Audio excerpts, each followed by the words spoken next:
Hello everybody, my name is Rox and I will be your host for our wonderful show today called PrideWatch.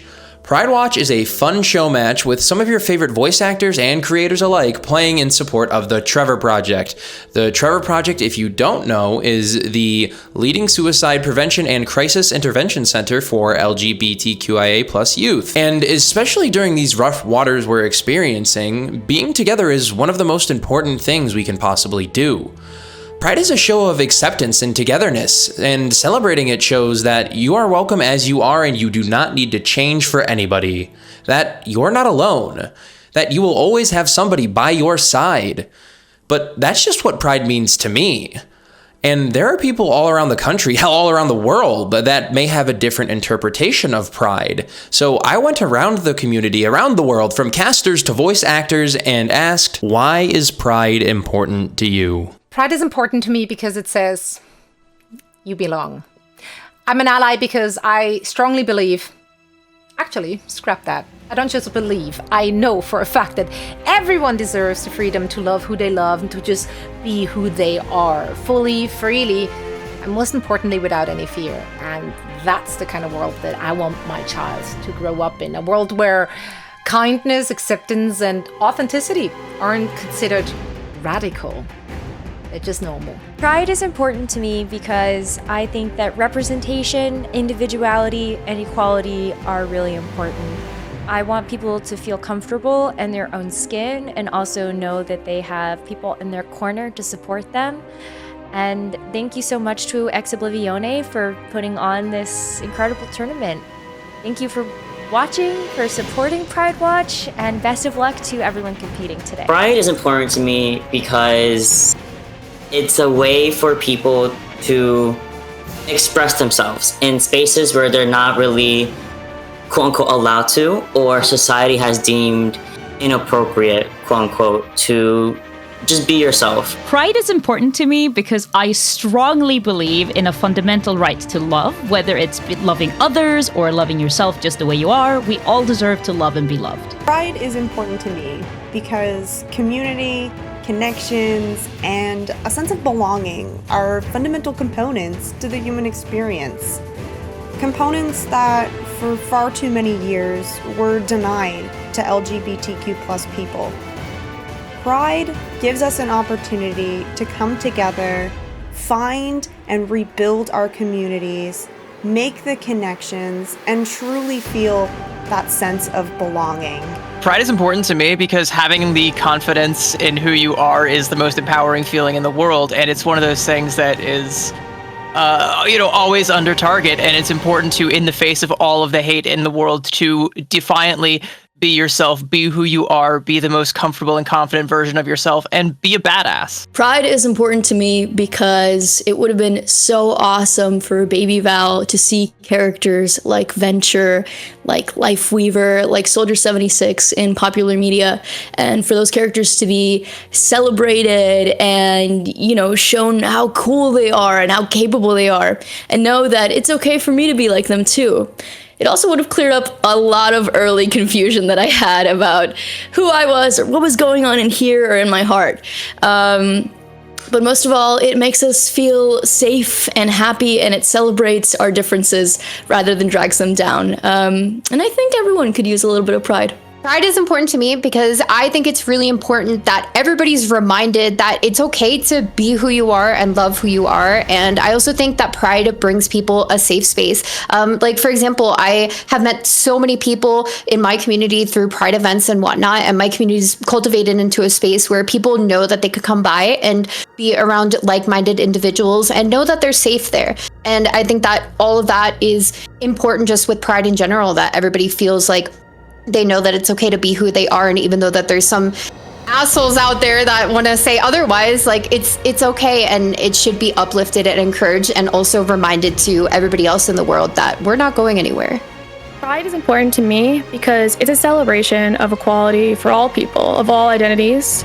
It's about empowering the LGBTQ community, creating a safe place where we can accept ourselves and each other, and educate others in hope that one day the world will be a much less hateful place. Pride is important to me because it's about freedom, human rights, the right to be yourself and feel recognized and safe. And as the voice of Zarya from Overwatch, I've been proud to bring life to a character who stands for strength, solidarity, confidence in being yourself and protecting others.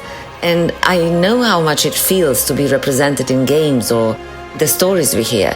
So Pride reminds us that our voices matter, that we are not alone. And as Zarya would say, together we are strong. Pride is important to me because everyone should have the right to discover and understand and accept who they are. Being able to see LGBTQ representation may help someone out there who is lost and scared, and hearing someone else share their struggles and feelings can help them to navigate their own journey, understand themselves. Simply being a person and living, your truth shouldn't be political. Being full of hate and lacking empathy is a choice. Pride is important to me because in my community personally, I have a lot of people who fall under the LGBTQI+ spectrum, and it's important to me to show love to these people because no one should feel bad for being themselves. Love is love, and everyone deserves to feel welcome in different spaces. Hello, everybody. Welcome back to the interview studio here in between games, and I'm here with Matilda. Matilda, how you doing today? I'm doing excellent. How are you doing? I'm doing well. You woke me up like 2 hours before I'm usually supposed to wake up to do this interview, and you held me at gunpoint and tied me into my office and said, "You better be doing this right now." But for those who don't know you, give us a little bit of a brief description of yourself. Tell us about yourself. Yeah, who am I? I don't fucking know. My name is right. I don't even know. My name is Matilda Smedius, and I'm from Sweden, and I'm a voice actor, mostly known for my job as Brigitte in Overwatch. Also the voice of Winston. And I'm also a streamer on Twitch, and I also co-own the esports organization Ex Oblivione that you might know of. No, I don't actually. Yeah? I'm just That's awkward. I'm just kind of there in that organization. But you don't really care. You talk about Overwatch a whole lot in that, but what makes you love playing the video game? Like, why do you? What is your love for Overwatch, or where does your love from Overwatch come from? I played it before I was cast in it. I want to make that very clear. And I think what drew me in was like the diversity of the characters and like the colorful maps, and honestly the diversity in the maps too. And just like the sense of this game being made for anyone and not just it being like gray and beige and green and brown, like military, like ugh. It's like fun and cute and like maybe a little bit cartoony even. Yeah, I like that. Like yeah. Yeah, yeah. It's a game where maybe I could find myself. I didn't think that then, but it just happened to happen. But yeah, that's what I love about it. And now I'm thinking about you with the green screen of my old off. I don't know what you're talking about. This isn't a green screen. I don't know. It's so dumb. It's so dumb. Yeah, it's because we're obviously brother and sister, so I'm in your old room, and yes, we're twins actually. Yeah, twins. Fraternal. Yeah. Twins. Greetings. Is that the greetings? Okay. Is that the one fraternal? That's the one where you look alike, right? Like identical, right? No, that's identical. Oh, fuck. I think fraternal is when you have separate eggs. I don't know, but we look identical though. We are not chickens. We do not come from eggs. But what we do come from is the video game Overwatch. And what is your favorite game mode or map? My favorite, I had to Google this to be able to answer this question. My favorite game mode is called Hybrid. and it's where you take over a point, and then escort a payload. To then escort a payload, and it's called Hybrid apparently. And then my favorite map, I also had to Google. It's called Midtown. I like that map.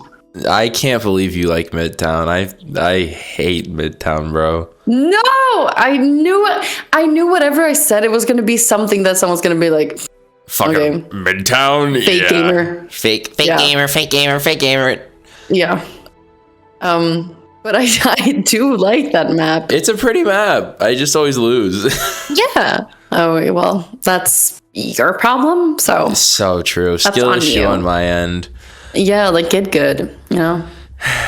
I cannot wait to spawn camp you in this event. If you could make one crazy balance change, what would it be and why? Yeah, I had to think long and hard about this.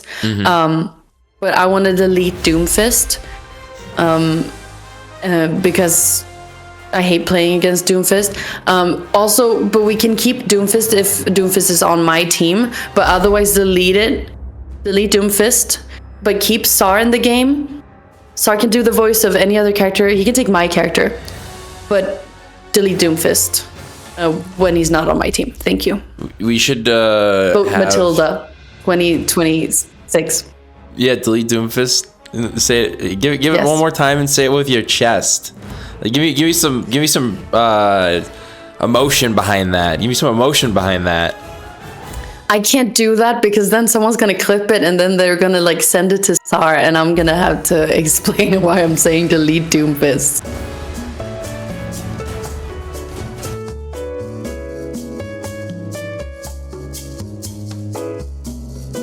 I want to delete Doomfist. Delete Doomfist. Vote Matilda 2026.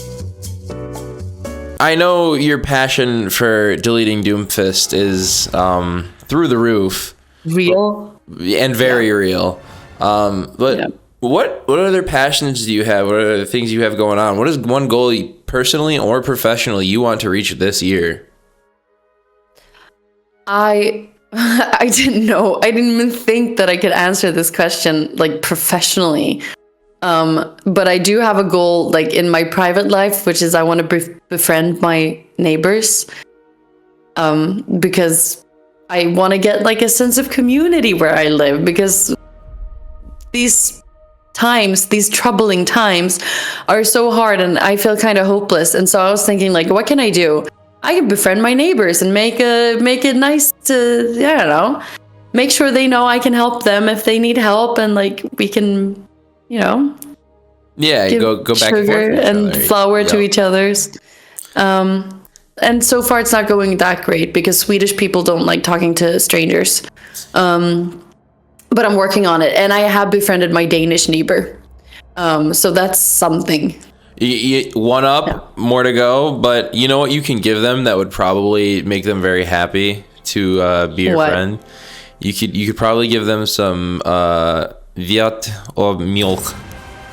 Is that how you say it? Meat and milk? Meat and milk? Yeah, meat and milk. What is this?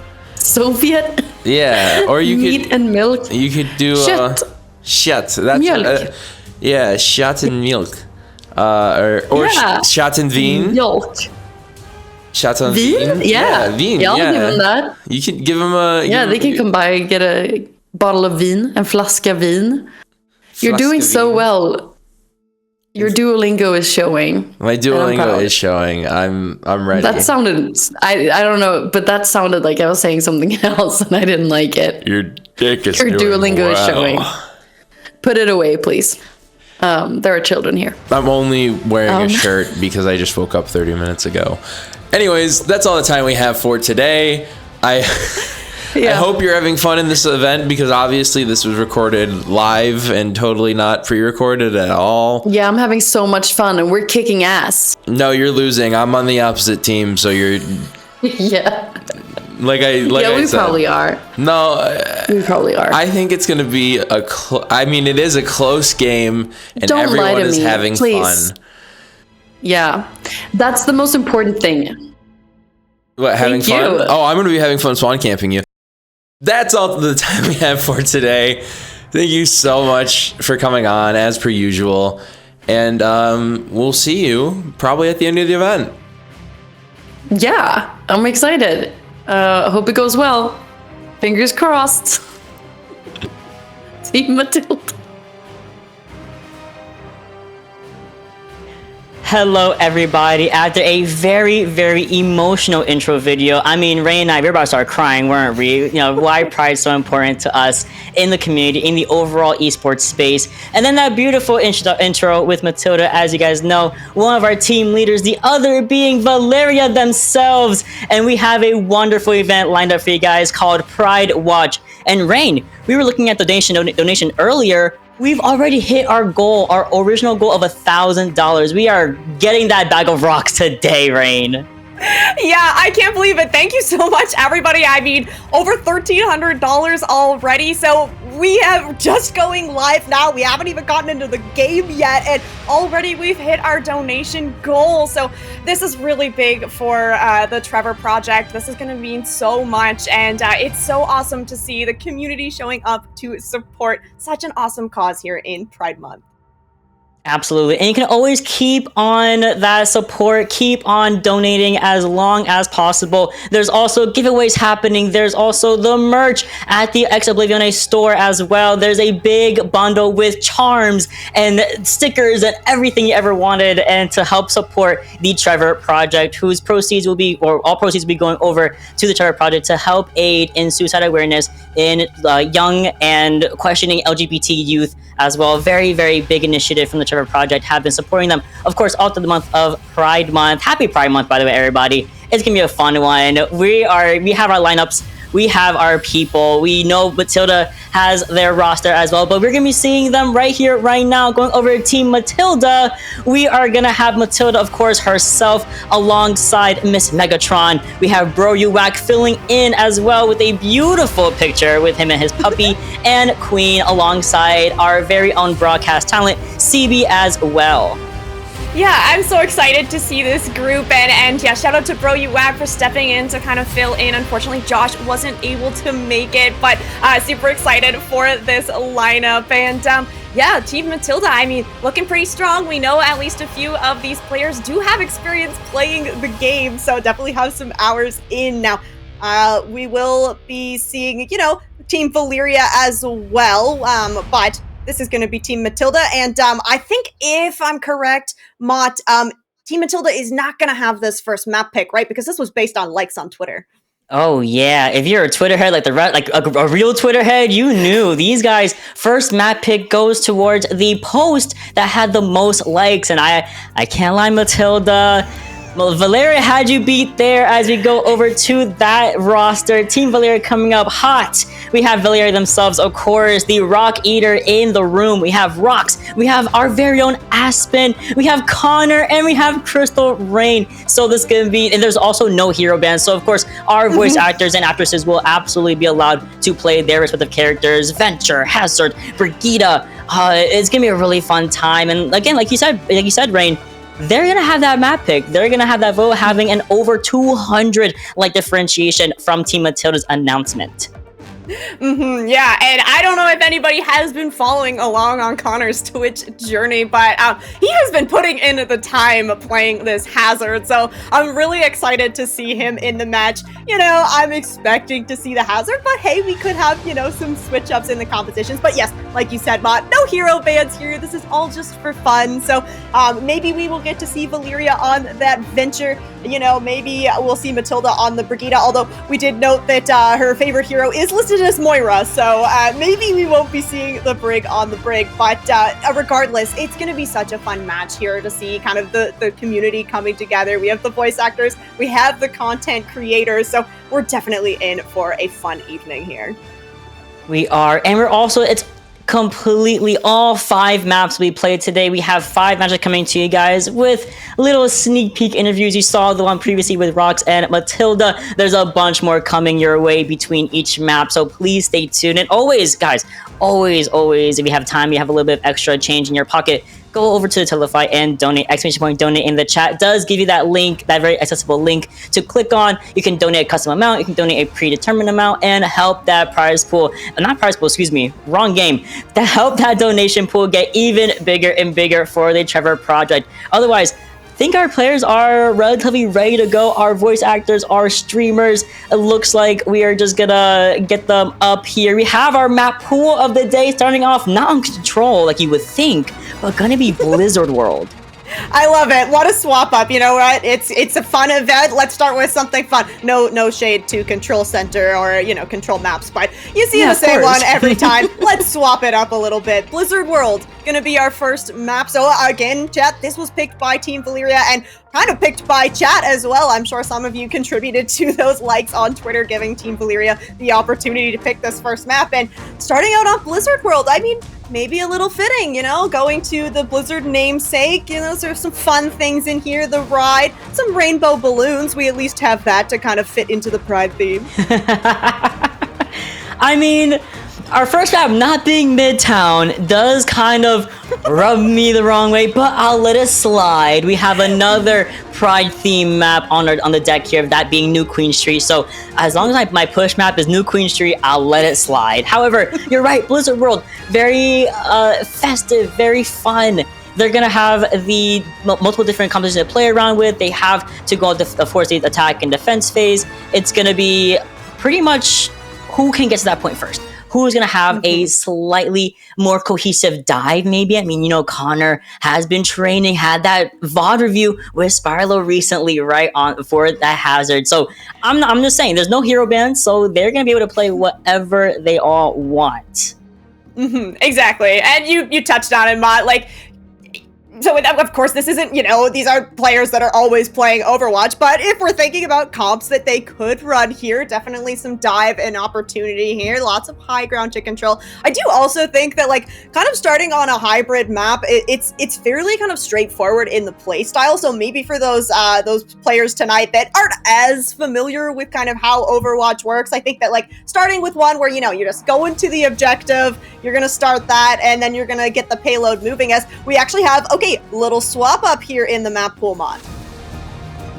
It's not quite Midtown, but it's a little bit closer at least. Going to Kings Row instead. Yes!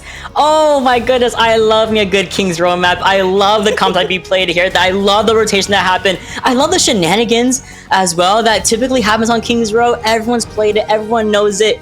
Definitely our streamers know it. Do our voice actors know it? Do they know how to play this map? Do they know that Brawl thrives here? That sometimes you can play the Hazard, you can play the Orisa, you can play the, I was gonna say Hog, but that's just my comp games, traumatizing me for a second there, Rain. Don't pay me no mind. But Kings Row will be our first map, not Blizzard World.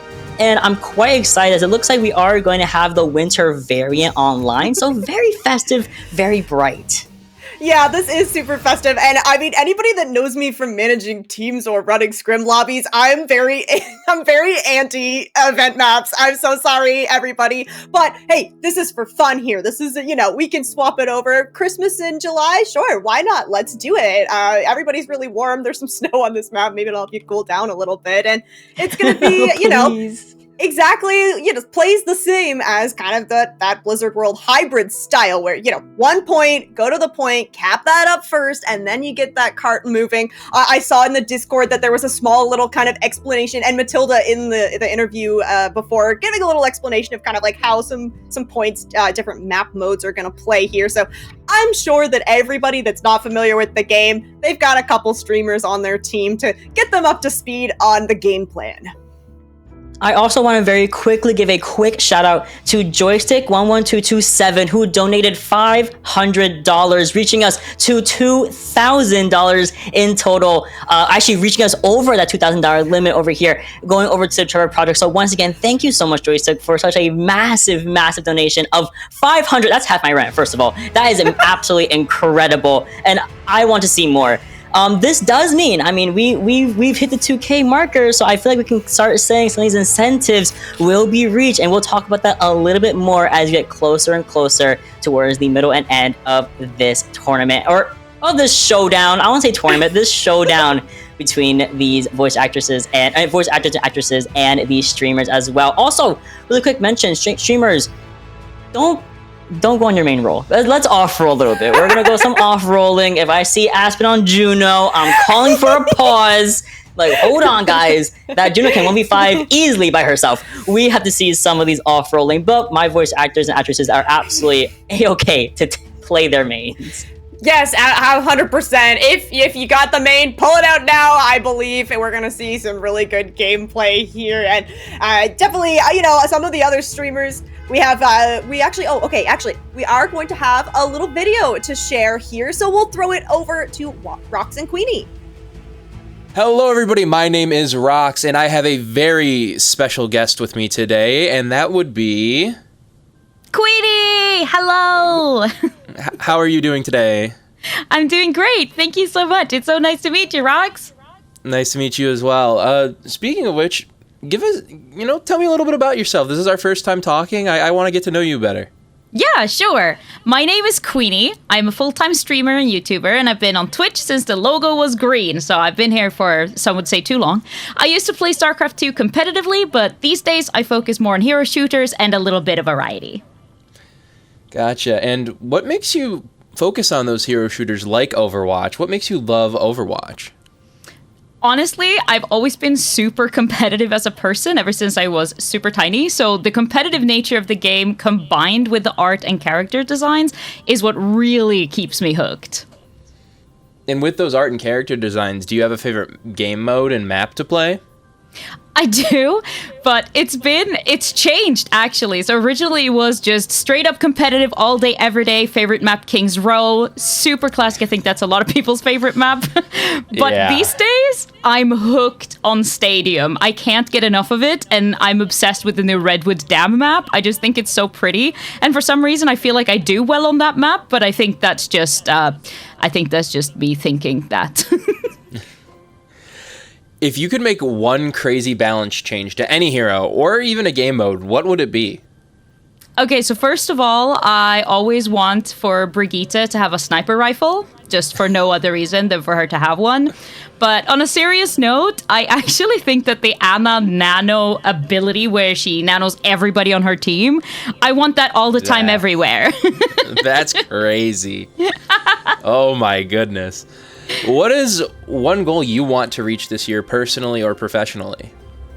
Ooh, this is actually a hard question because I feel like I'm always wanting so many things, but let's focus on two. So for professionally, I'm hoping to reach 10,000 subs on YouTube this year, and if we could get 10,000 Twitch subs too at the same time, that'd be great. If a girl can dream. But personally, I want to learn at least 3 new skills this year. I'm not sure what they are yet, but something, You got time. Okay. 7 months is a lot of time. Yeah, that's what I'm thinking too. Maybe I'll learn how to ride a unicycle or something, just something fun, Maybe I'll learn how to play the piano or just 3 new skills. That's my goal. Alrighty, thank you. And that is all the time we have for today with Queenie. So once again, thank you for coming on, and I hope you're enjoying our little show match. Thank you so much. I'm just saying, that nano change, right? Nano everybody, I wouldn't be Aaron if you're listening.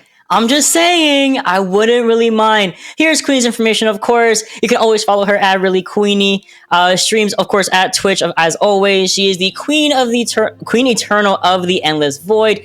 General Manager for Team Sweden in the 2018 Overwatch World Cup. Ooh, we miss her so much. Former StarCraft 2 Pro, my bad. The bronze medalist in the IESF World Championship in the Women's StarCraft 2, representing Sweden. And also, arguably the most important point, has a really cool dog named Archie. Firstly, I gotta see that dog at some point, Queenie. I'm just letting you know.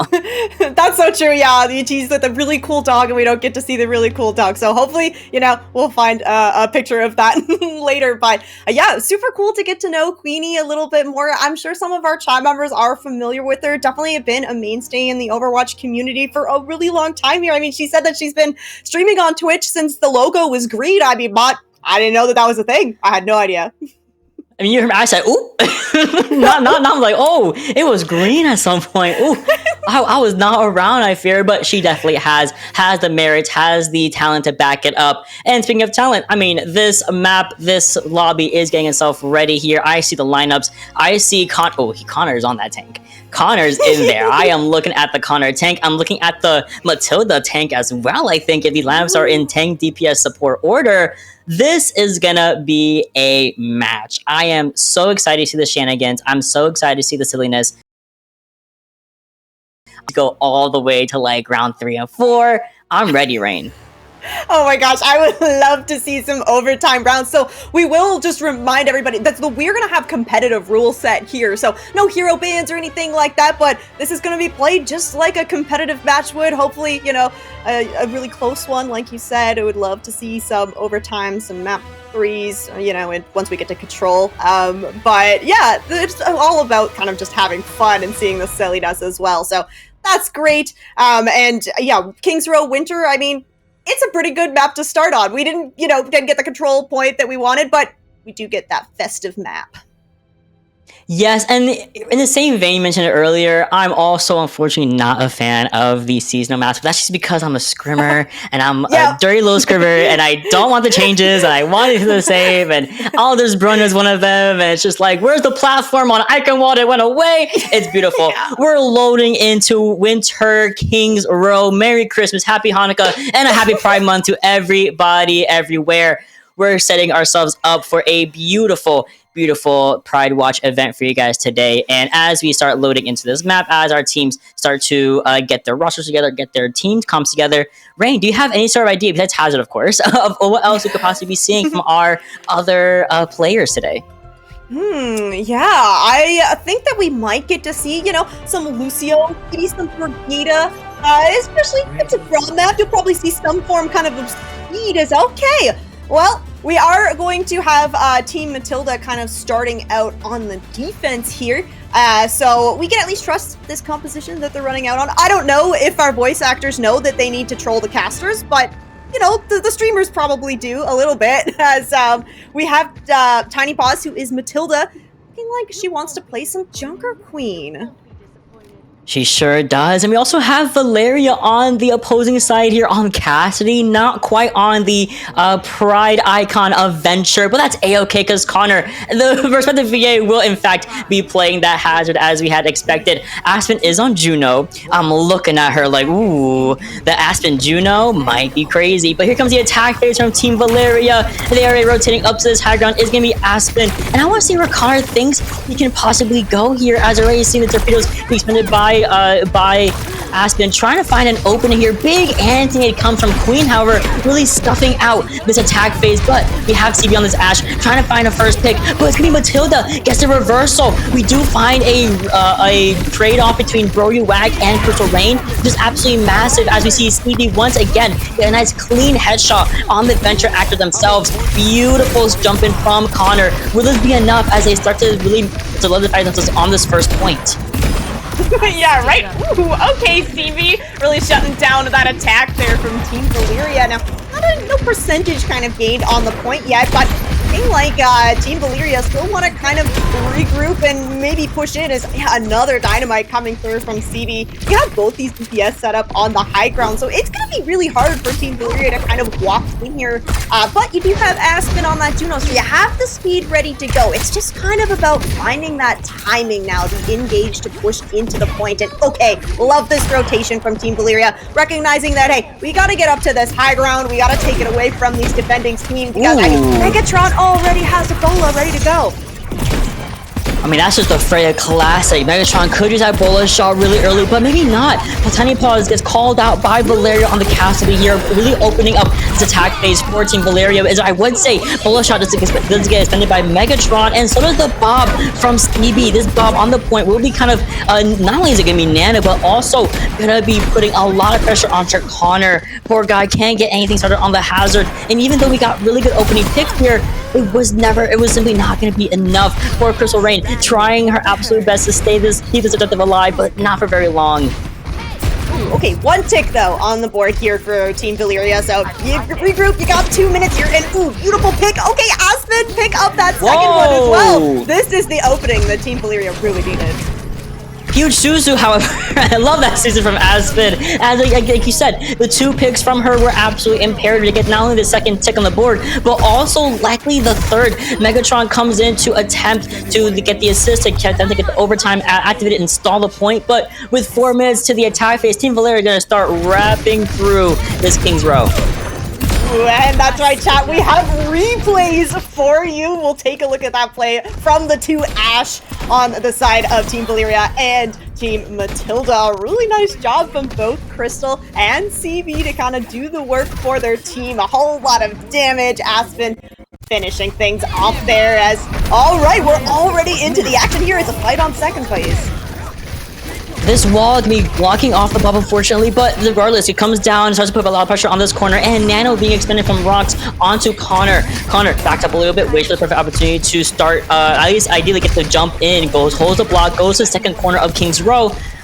Exploding arrow expended by Megatron. Tiny Paws has Rampage online, so Matilda can absolutely find this really big area right here. Be a really good one, but unfortunately it gets shut down by Valeria on their respective character. And now Aspen takes the advantage state and runs with a continued rush right down this entryway. Now this wall would be slightly blocking it, but Connor and the company from Team Valeria are going to be pushing in, while of course Valeria themselves coming back from the spawn. I strongly believe that a voice actor on their hero is a slight buff here, and Team Valeria is kind of making it look that way as well. Chat, Scott Pilgrim, aka Valeria, now on that venture. Oh, downpour through. Nice job from Connor. Very nice job as well. Rocks once again getting a beautiful Ancinate onto Bro You Wag on the Brigida. That shield was simply not going to be up, but still we have the Rampage available for Matilda. This Rampage should go massive, just range super low, gets actually knifed and pulled in. The bleeding effect helps Stacy secure the kill here, but the anti-nade will not give that self-heal given to Junker Queen's Rampage, which allows Team Matilda to once again retake this defense phase, and even Nano the Brigida here, so Bro You Wag is really getting active onto Aspen, who's able to teleport back out to her venture and ideally sneak another lease on life, but poor Valeria has to take this 1v1 or back out immediately. It looks like we're gonna get slept and brawled out with the Brig. Oh, nice sleep there from Queenie. And yeah, Team Matilda holding strong here on second point. But Team Valeria, I mean, you pushed that payload pretty much all the way to the end. Now you just need to win kind of one fight, and then you're going to be able to slide that in. But CB's got a bob. We've seen what the bob from CB can do on that first point. Got the nano from Queenie. Not going to have the nano this time. But Team Valeria coming into this fight, you're going to have like ultimate basically online. Both those support ults ready to go. But oh my gosh, pause coming through. Just as we see CB finding that pick onto Crystal Rain. CB on this Ashe, by the way, has been an absolute menace. These high grounds, these long sight lines have been really dominated by her more often than not, and it really is putting a lot of hindrance on Team Valeria. Now, we do see that it's going to be Matilda getting a slight disconnect, who is, of course, on the Conjuring Queen, so that's one tank down, but we're going to wait for her to come back and regain her composure. Now, again, these Ashes, alongside Megatron on the Freya, have really been the openings for a lot of these team fights. Do we get a pick? Do we get a trade? Do we lose them early on? That has really been the momentum shift in favor of Team Valeria, where they were able to initially get almost all the way to second objective. Yeah, exactly. Now, Team Matilda, I will say, we can see the screen here. Chat can't see it, but Junker Queen didn't have the ult, so Matilda, you know, you're not losing out on any of that ult charge at least, which is something that we're always concerned about, kind of when a disconnect comes through here. But yeah, moving into the second point, you are at least gonna have kind of that advantage for Team Valeria, where Matilda will unfortunately have to walk all the way back from spawn to get to that that objective point and to get into the fight. As I think that we maybe got a little update on what's going on, Mott. It looks like Matilda's computer did in fact crash. Overwatch, I know, what a intense game, man. All those ultimates, I get it. Happens to best of us. She's gonna be restarting her computer really quickly. She'll be able to get back in here, ideally in the next couple of minutes. But otherwise, guys, donation has been raised up to $3,000. Once again, a big thank you. It might just suck. That's okay. That is $2,000. $3,600 actually. Excuse me. I'm a little. So the 3s and the 6s and the 5s look a little different sometimes to me, but it's a huge number continuously. And this is only map 1, not even map 1. This is half of map 1 being done here. We've already raised $3,600, which is absolutely beautiful. Yeah, so we have bumped that goal up a little bit because, I mean, you guys just keep getting us that goal met. So we're gonna set the goal up to $5,000 here. So if you have the ability to exclamation mark donate, and you can donate, a custom amount, a predetermined amount, all of that is going to go towards the Trevor Project. So it's for a really great cause, supporting suicide awareness and prevention in LGBTQI+ youth. Absolutely. And with that, I do see Matilda having joined the game. Hopefully all will be well. I mean, sometimes, Rain, I've gotten the rendering devices lost prompt on my Overwatch games, and I'm like, oh no, it's cooked. So it's like, it could be my drivers, it could be my GPU's too high, it could be my CPU's not working, it could just be anything under the sun. But thankfully, Matilda is back, and hopefully she should be starting things off. And like you said, didn't really have the rampage, had already expended it in that previous fight. So thankfully, you're not losing out on that much ult charge, and the worst thing is you gotta take a little brisk walk through these streets of King's Row.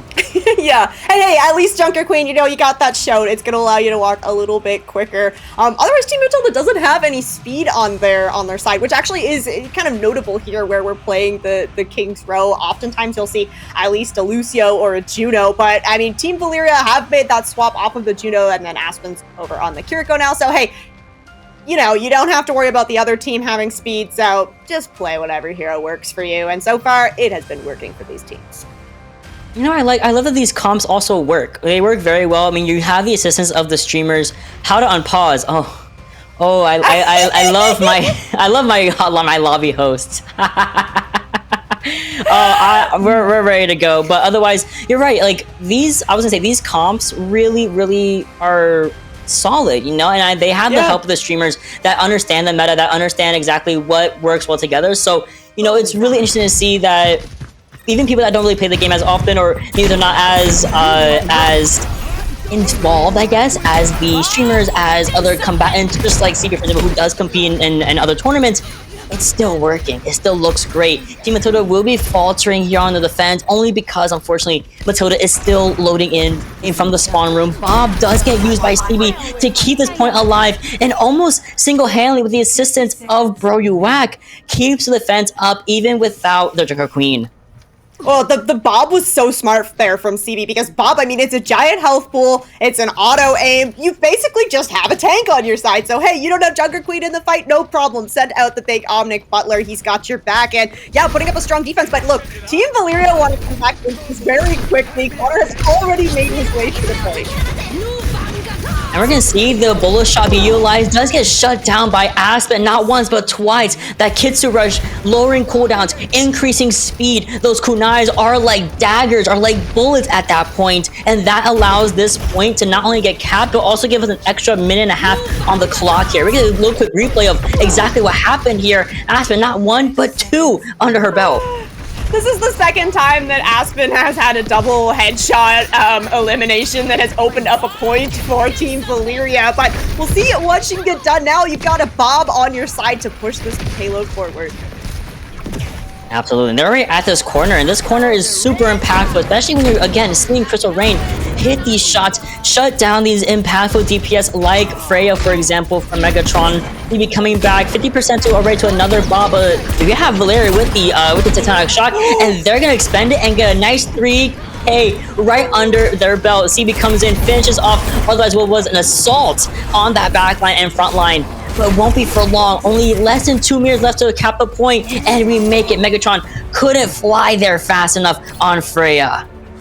Oh my gosh, Valeria on this venture. I mean, a 3K with that venture ult, the timing and like the space that it was used in was so smart from them, because everybody was kind of in a corner, all gathered up, and that's exactly where you want to use that tectonic shock. So finding that 3K, allowing their team to get that cap, and they even did it with time in the bank here. So if we do happen to go into overtime rounds, Mott, there will be an opportunity for Team Valeria to go on the attack. Absolutely, and you could almost argue DC buff here. Unfortunately, Matilda just couldn't get the momentum shifted back in the favor of her team, but as we go over to the obviously swap over with Matilda on the attack and Valeria on the defense, I'm really excited to see what Matilda's bringing out, because we already see Queen hovering over the Mercy. We have CB also hovering over the Mei so far. Team Valeria keeping the same three at the moment. Crystal Rain and Rox both decide, okay, what do we want to pick here for our defense? Do we want something to out-snipe Megatron for a little bit? Are you expecting the Ashe reappearance from CB? What could you possibly see here? Yeah, I think Crystal Rain could go back over to that Ashe. I do think that she was doing a really good job on it and can do a really good job of holding the high ground kind of around the point. But ooh, okay, yeah, the Mei pick actually going to come out from Crystal here instead. And this is a really good Mei point, as we see CB is also hovering on the Mei, looking like Queenie is going to stick on this Mercy as well. So Megatron is going to get a whole lot of damage boost, which is really dangerous because, well, she's on the Freya. I do think that little quip in the chat was very funny. A Blizzard employee on Freya, work found in kitchen. Freya, very strong kind of character, and clearly shows from how well Megatron is playing her and just continuing to keep a lot of that long-range assault gameplay. Now, Time Pause will get kind of slowed down a little bit by Crystal Rain, but Boryuwak getting active on that Brigida, finds Venture, literally Valeria themselves, finds Venture so quickly in that first engagement. Boryuwak also getting their one onto Rock, so he's doing really well on this Brig and really enabling Matilda to start pushing in. And Megatron, I mean, without a doubt, once again, on this Freya continuously is a menace. The Suzu, a hair too late to help Connor out of that bad spot, and they're gonna cap at least 2 ticks here. Might take a contest from Valeria, but we're not exactly sure. Yeah, Rock's jumping up onto the high ground. Has the lamp forced out already? Ooh, yeah, and nice little 1-2 there from CV and Megatron. The lamp goes down, Rox goes down, and that is really bad for Team Valeria, because now you're not going to have all 5 people to try and hold this choke point. And where you have Crystal on this Mei, you would really, really love to be able to kind of hold this choke point. But this is an opportunity for Team Matilda to kind of get aggressive. If you can find another pick here, you could really stagger out Team Valeria and get basically a bunch of card progress for free on the street space. Like you said, this archway is one of the best places to hold, and when you go past it, your defense starts to crumble a tiny bit and you're forced to hold this second objective. But now when you have this beautiful Kitsu Rush right down the main way, allowing Team Valeria to once again regain their own composure on this defense. The Blizzard does get expended here. We see the res also come through, but there's a really big anti-freeze happening on the high ground, which get booped up, and they get the lamp after the fact. That surface, that radius of the lamp is so impactful that actually keeps Team Valeria up in this fight. Downpour extended. Looking at this Mercy, Queen somehow gets out of there, but her brethren cannot say the same. Boryuwak first will go down in this team fight that has now progressed for an extremely long amount of time. Crystal Rain has the Blizzard in the back pocket, but with Valeria finding that beautiful drill push onto Matilda, this ideally should be the end. So I would say big response from Queenie. This fight just keeps going on and on, materializing from one into another. The Mei walls are kind of coming out one after another. We do have this ultimate ready to go from Valeria. Looking for the Mercy. That is big from them. And finally, Team Valeria are able to shut down this fight that I think, oh my gosh, Mott, that must have gone on for about a minute and a half. And ultimates coming out from both sides there. So this is big, though, for Team Valeria to be able to stop. And now, hey, you're in this archway. You have all 5 members of your team ready to go. No, you don't have any ultimates. No, you're not close to any ultimates. So you're going to have to play really careful, because Team Matilda did not use all of them in that last fight. That Rampage is going to be ready to go. And the Blizzard from Team as well. I know, and there goes a Rampage we're talking about. Does get the full health for Matilda coming back, and the Blizzard also expended. So not only you purple, you're also bleeding, you're also frozen. That's going to be a beautiful response from Team Matilda into what seemed like to be a never-ending fight there. Walls off Valeria as they're able to find themselves away from the fight, but unfortunately Crystal Rain called out in the back line and shut down by Megatron, who's already 62% to another bola shot. Oh no, we're body blocking Valeria. We're staggering Valeria for Pride. No. This gotta be a hate crime.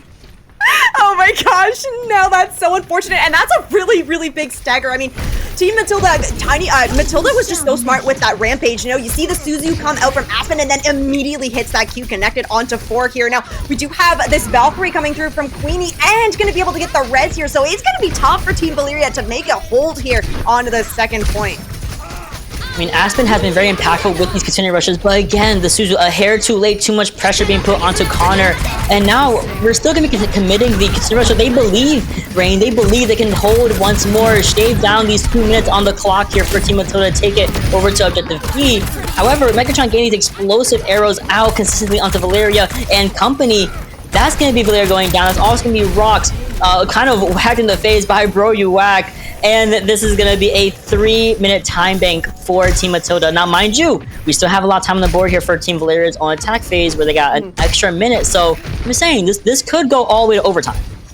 It's looking that way to me, Mod, as CD does have this Blizzard ready to go, looking for the wall, gonna go ahead and follow up with it as well. Really nice placement of that Blizzard. That's a Venn diagram.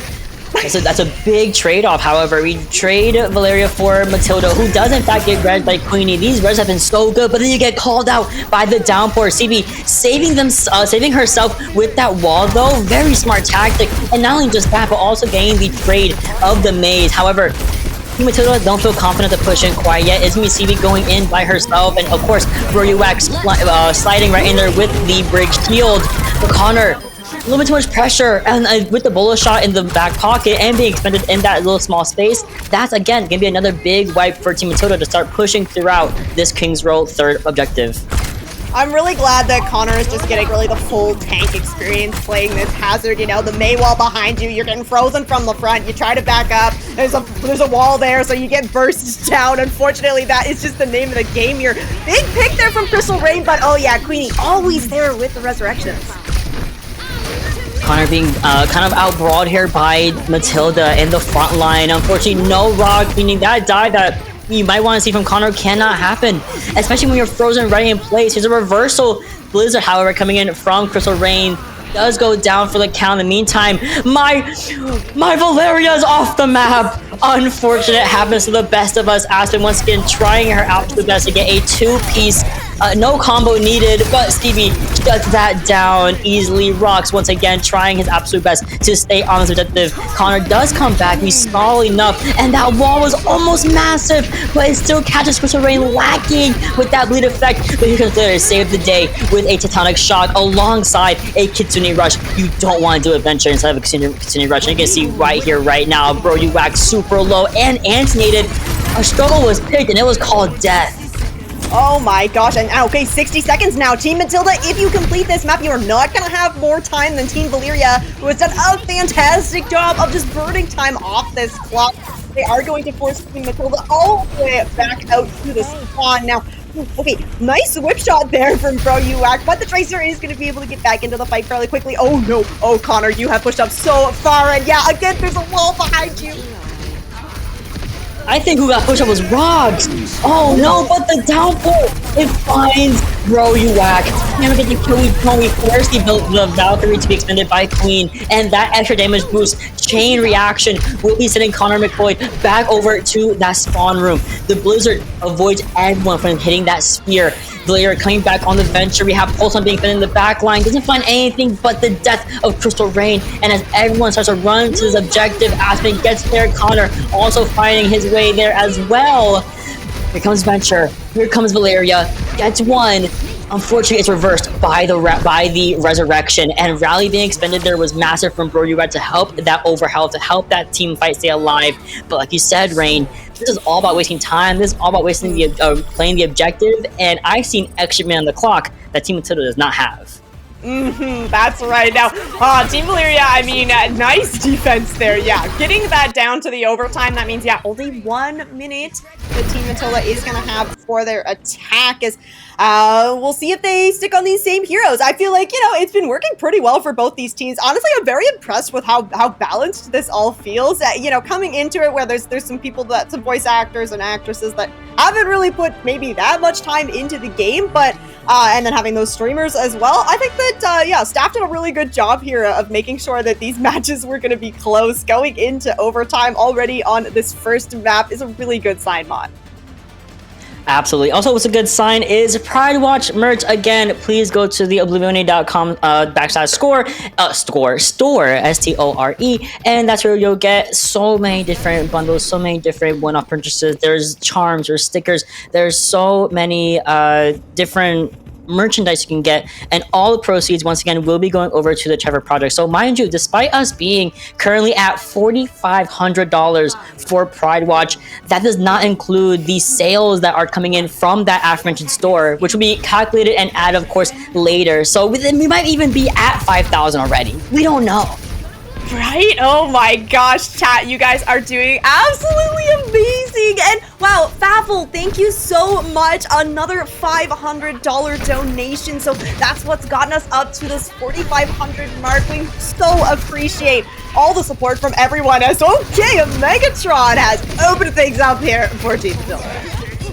Blizzard employee on Freya, fork found in the kitchen once again, getting a quick opening kill. Opener in general for Team Matilda, despite having only a minute on the clock here, the speed could not be outmatched. The picks were infallible from Team Matilda, and that's gonna give them the first point on the board here, 4 points, and all they gotta do is just push it. A lot easier said than done, Rain.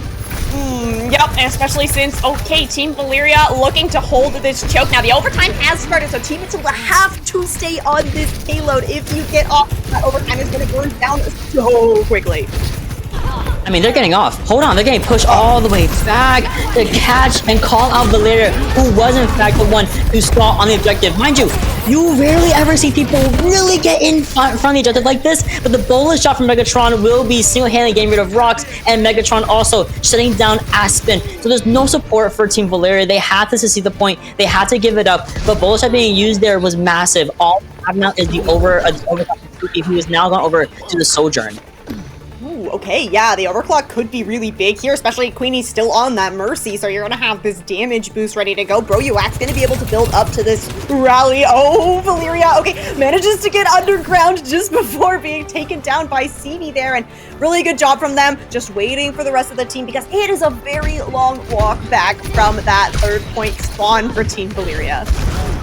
It sure is, especially when you're down Megatron and there's a bomb right in the alleyway, which does help shut down Queenie with the help of these critical kunai headshots. I mean, that's going to be the finisher. The Kitsune Rush was going to do it. If not that, the bomb. If not that, the incoming Tectonic Shock from Valeria. That is going to be where Team Matilda shuts down. 4 points on the board here, going halfway through Objective B. Team Matilda has an extra minute on the clock here. Can they get the same? Can they even go forward than Team Matilda? Yeah, I think definitely for Team Valeria, like, if you want to be able to kind of get to this street space, the first hurdle, which it sounds so obvious, but it's going to be kind of capping that first point, because a lot of time can be burned off that first point cap when you're trying to get, you know, the payload moving here. And we saw Team Matilda basically just walk in and win that in one fight. So if Team Valeria want to use their time bank as much as they can, you want to try and look to do the same on your attack. Quick little update on those aforementioned merch sales. We're sitting around $200 in merch sales. Mind you, I think the most expensive bundle is like 30 something euros. It's so affordable, meaning so many people have already gotten their bundles, gotten their charms, gotten their stickers, gotten whatever they wanted and more to get us to 200. So we're at around, let me just do a quick math, I'm an artist, excuse me, for $4,700 of this $5,000 goal. Thank you so much, and please keep it coming. We have a long couple of games for you guys. Yeah, there's so much more action to be seen here. It is so exciting to be at that 4,700 mark already just here on map 1. And okay, so exciting. Also, we're going to have Crystal Raid on the Pharrell. Rock's making an appearance on the Mercy. So, I mean, if you want to try and find an opening pick to get into this first point, I think the Pharmacy is a very smart way to go. Oh, 1000%, but Rock's getting a little bit too low, has to kind of back up, wait, because you know Megatron's going to be looking for those shots onto him, right? But otherwise, Team Valeria looking fabulous as they rotate, over to the high ground, already about to get a tick on the board here, and some change.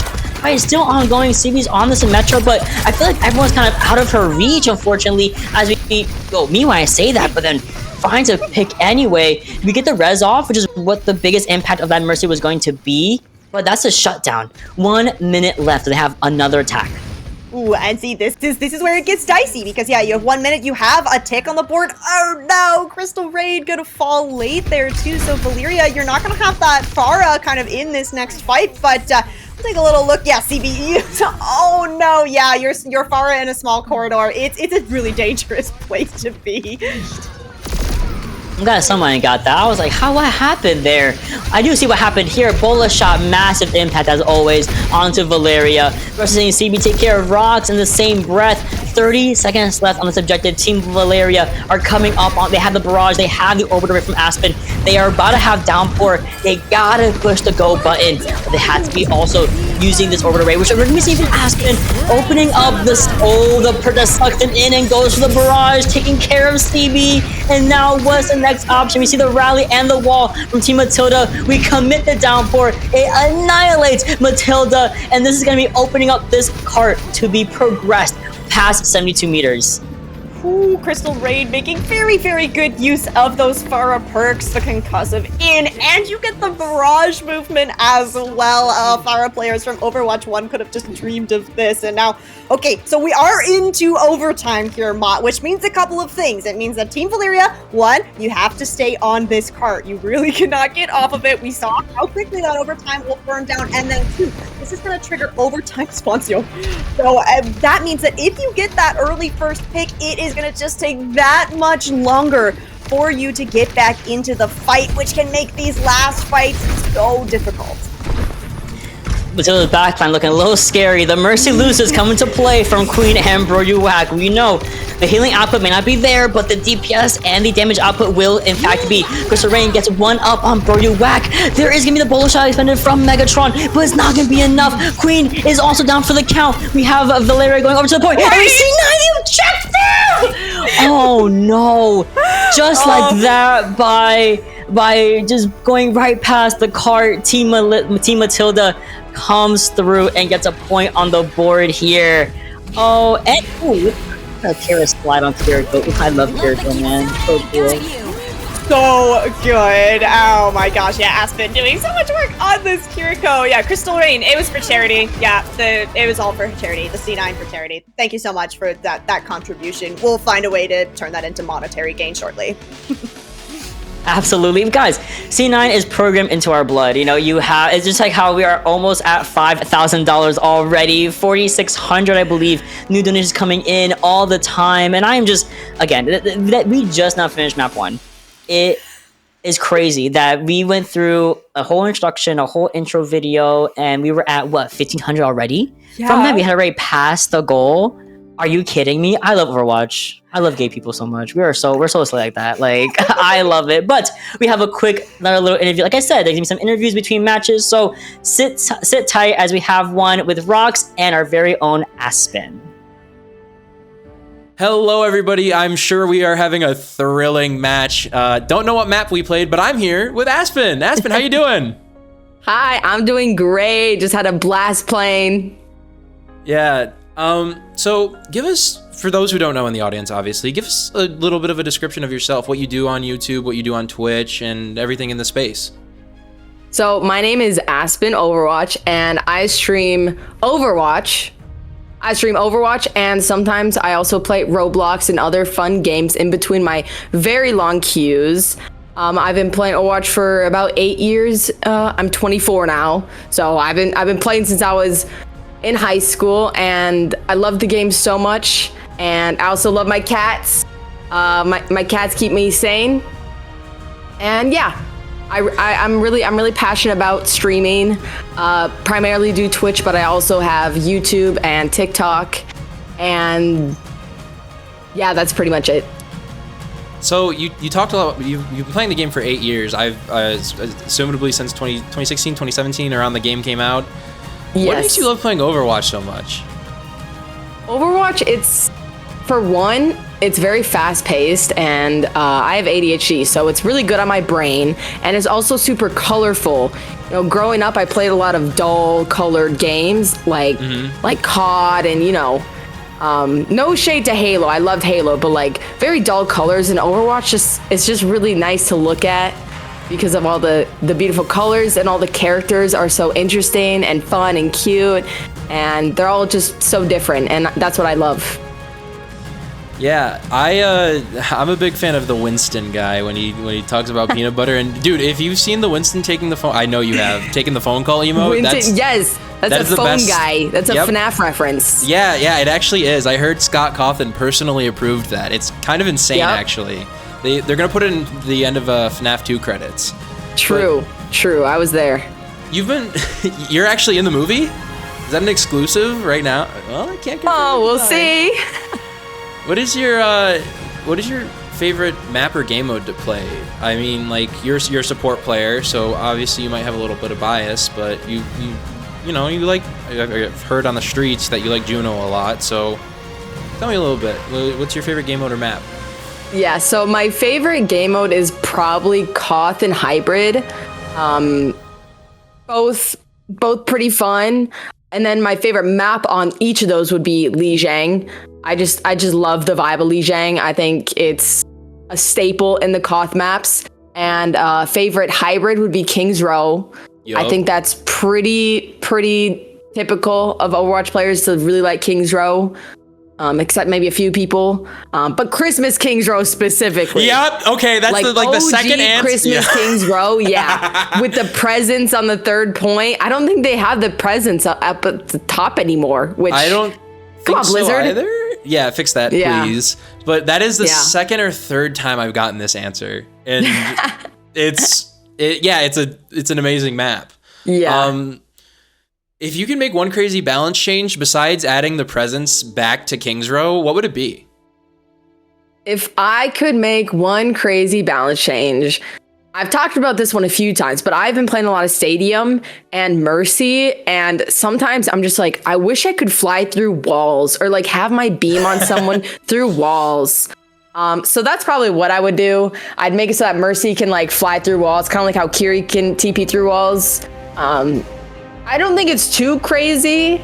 I think it'd be a good change, quality of life and stuff. I think it's lore accurate because she can res through walls. So like exactly, it's exactly the same thing. Exactly, she just be able to phase right through it. That'd be thick. What is one goal, personal or professional, you want to reach this year of 2025? One goal I'd like to reach this year is just keep having fun, keep playing Overwatch, and, you know,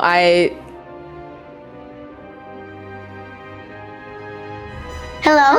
So, William Afton actually came into the room with us and we had to deal with that. But what is one goal you want to reach this year, personally or professionally? One goal I'd like to reach this year is mainly finding a more permanent place to stay at. I really want to decorate my room how I want. Right now I rent, so I can really like tape stuff to my wall, but I have a lot of cool like FNAF artwork and stuff that I want to put on my wall. That, and I just want to keep playing Overwatch and all the new seasons, the new support coming out soon, and just, you know, have fun and continue being successful.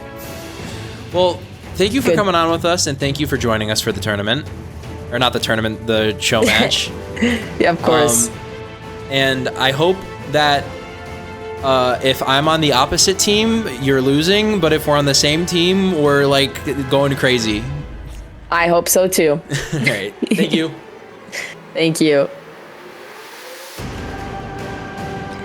What a beautiful interview from Aspen, and here's some more information about her. Not even on who she is. First of all, who are you? Second of all, you can always follow her on Twitch. She streams almost every single day. She was a former contender support player for Pirates in Pajamas. She did win the Pachimari Open Community Clash in 2023 with 3-2-1 Nano. And of course, big FNAF enthusiast. I know she's seated for that FNAF 2 release coming in 2026 December, because I'm seated for the exact same thing. And again, I didn't know Aspen's favorite FNAF game. Otherwise, this is Aspen. Please go give her a follow, give her a little bit of value. Also, I think she's also streaming her perspective. A lot of the streamers are streaming their perspective. I believe Valeria is, I believe Connor is, Aspen, of course, Queenie, Crystal Rain. I mean, just open up like 6 tabs real fast and just find all of them for us. Yeah, it's a really good idea because how fun is it? I mean, it's fun to watch, the observer feed as well, but you can see exactly what all of these streamers are doing at the exact moment, including, that little C9 from the last map as well. So if you want to see that from a player perspective, I'm sure that it's out there somewhere. Absolutely. And if you saw that C9, you're legally obligated to donate $9 to the to the donation pool for every C9. Donate $9 if you saw it, and if you donate double that, we'll wipe it from the feed forever. It will never exist. It will reset. Also, if you donate money to your favorite streamer, they'll throw. That's also a thing. I'm kidding. Don't do that. I'm always donate, but not for throwing, of course. Yeah, Otherwise, no. as we get into map 2. It's good. I don't know. I'm having a lot of fun. That went really close, though, Rain. That was super, super, it went the distance. Right? I mean, these batches are closer than our comp batches, aren't they, Mott? I feel like, these teams are putting out Not too some much. really, there's some real teamwork happening here from these teams, which is so beautiful to see in a team-based game, which, yeah, you don't always get that. So it's awesome to see that everybody's, feeling like everybody's having a good time here, and when you're having fun, I feel like the gameplay just flows a lot better. Absolutely. I just think this, not only this, are you having fun playing Overwatch, I feel like not only is it in a somewhat solid position right now in terms of balance, meta, different characters being played, it's not just the same thing over and over and over again. We've been seeing a lot of variation, not even just in pro play, but also in casual play. That I think it's in a relatively solid spot right now. Some things can absolutely be adjusted, Megatron, but otherwise, it's really, really looking really nice here. And again, these comps that these guys are playing, they're not crazy. They're not like, oh, what are we cooking here? They're really cohesive. They have a dedicated flex support or flex DPS. They have a hit scan usually. They have a main support. Sometimes both. The Mercy Lucio, we saw that. But it's really interesting to see how they're kind of cooking these comps up per map and what role what phase they're going through, whether it's attack or defense. Yeah, so the next map that we go on, I'm requesting that we get some, let's see, who's not going to work well together? Doomfist, Symmetra, maybe throw a Torbjorn in there Junkrat? too? Junkrat? No, yeah, Torbjorn and Sim are Doomfist. too good together. Too good, okay, yeah, true. Yeah, but the Junkrat Doomfist combo, yeah, that won't work. You should try that. The backline should be Lifeweaver and Lucio. I think that'd be really good too. The Lucio would be just physically Moira in cringing. there. Oh, of course. Oh my gosh, yeah, get the Moira in there. You just dive in with the Doomfist. DPS only, of course, as any good. Oh yeah. Can we get a new code where that someone made Doomfist a DPS again and they had no tank? And that'd be really 3 DPS, 2 support. Yeah. I'm just saying. I think that'd be fire, especially as we looks like we have our next map locked and loaded, and it's the new Atlas map. Rain, have you had a chance to play Atlas? I sure have. The first comp match that I played in season 17, everybody in the lobby voted for it. So I mean, I'm super excited to get onto the Atlas map. It's a big map. It's a Flashpoint map.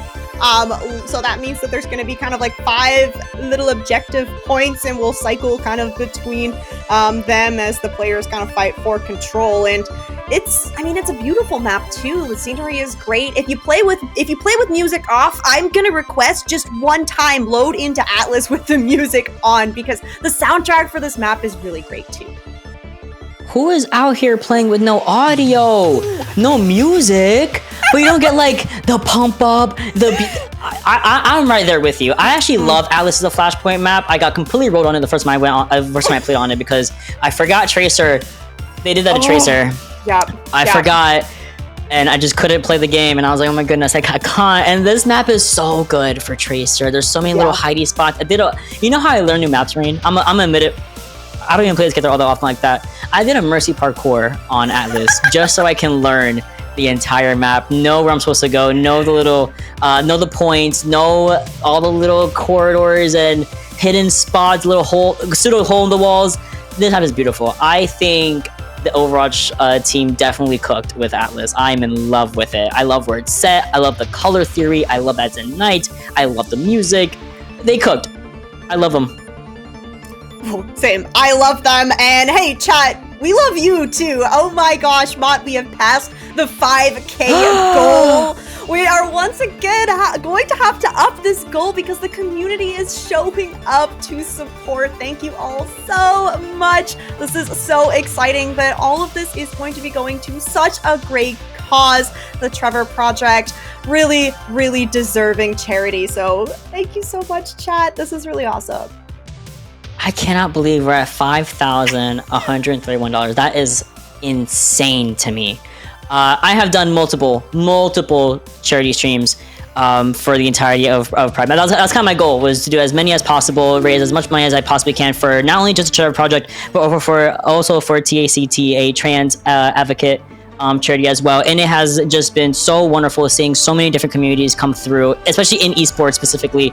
Just donate to these causes that really help trans youth, young adults, older adults, doesn't matter what age you are. Everyone deserves help. Everyone deserves compassion. Everyone deserves support. I know friends who've transitioned around when I transitioned around 16, and others that transitioned when they're 40, and they deserve the love and support. And I'm so happy that we have this community that is so willing to donate towards these objectives, towards these initiatives. So once again, big thank you from us, from the production side of things, from of course Ex Oblivione. And now we can start things off on Atlas, still sticking with the Hazard comp from Team Valeria themselves on the cast today here. Matilda looking, Matilda, you're playing a comp that I'm scared of. I'm scared to see this in my comp games. Oh, the Tracer Sombra DPS line from Team Matilda is going to do really, really well on this map. And then you got that Brink Juno backline. So much sustain from that team. But hey, I mean, between Hazard and the Cassidy for Team Valeria, you do have a whole lot of poke damage here. So you're going to look to kind of do as much damage, especially to these backline from Team Matilda, as you can as they push into this fight, which Station is the name of this sub-map as well. I don't know all of them, but I know this one, Station.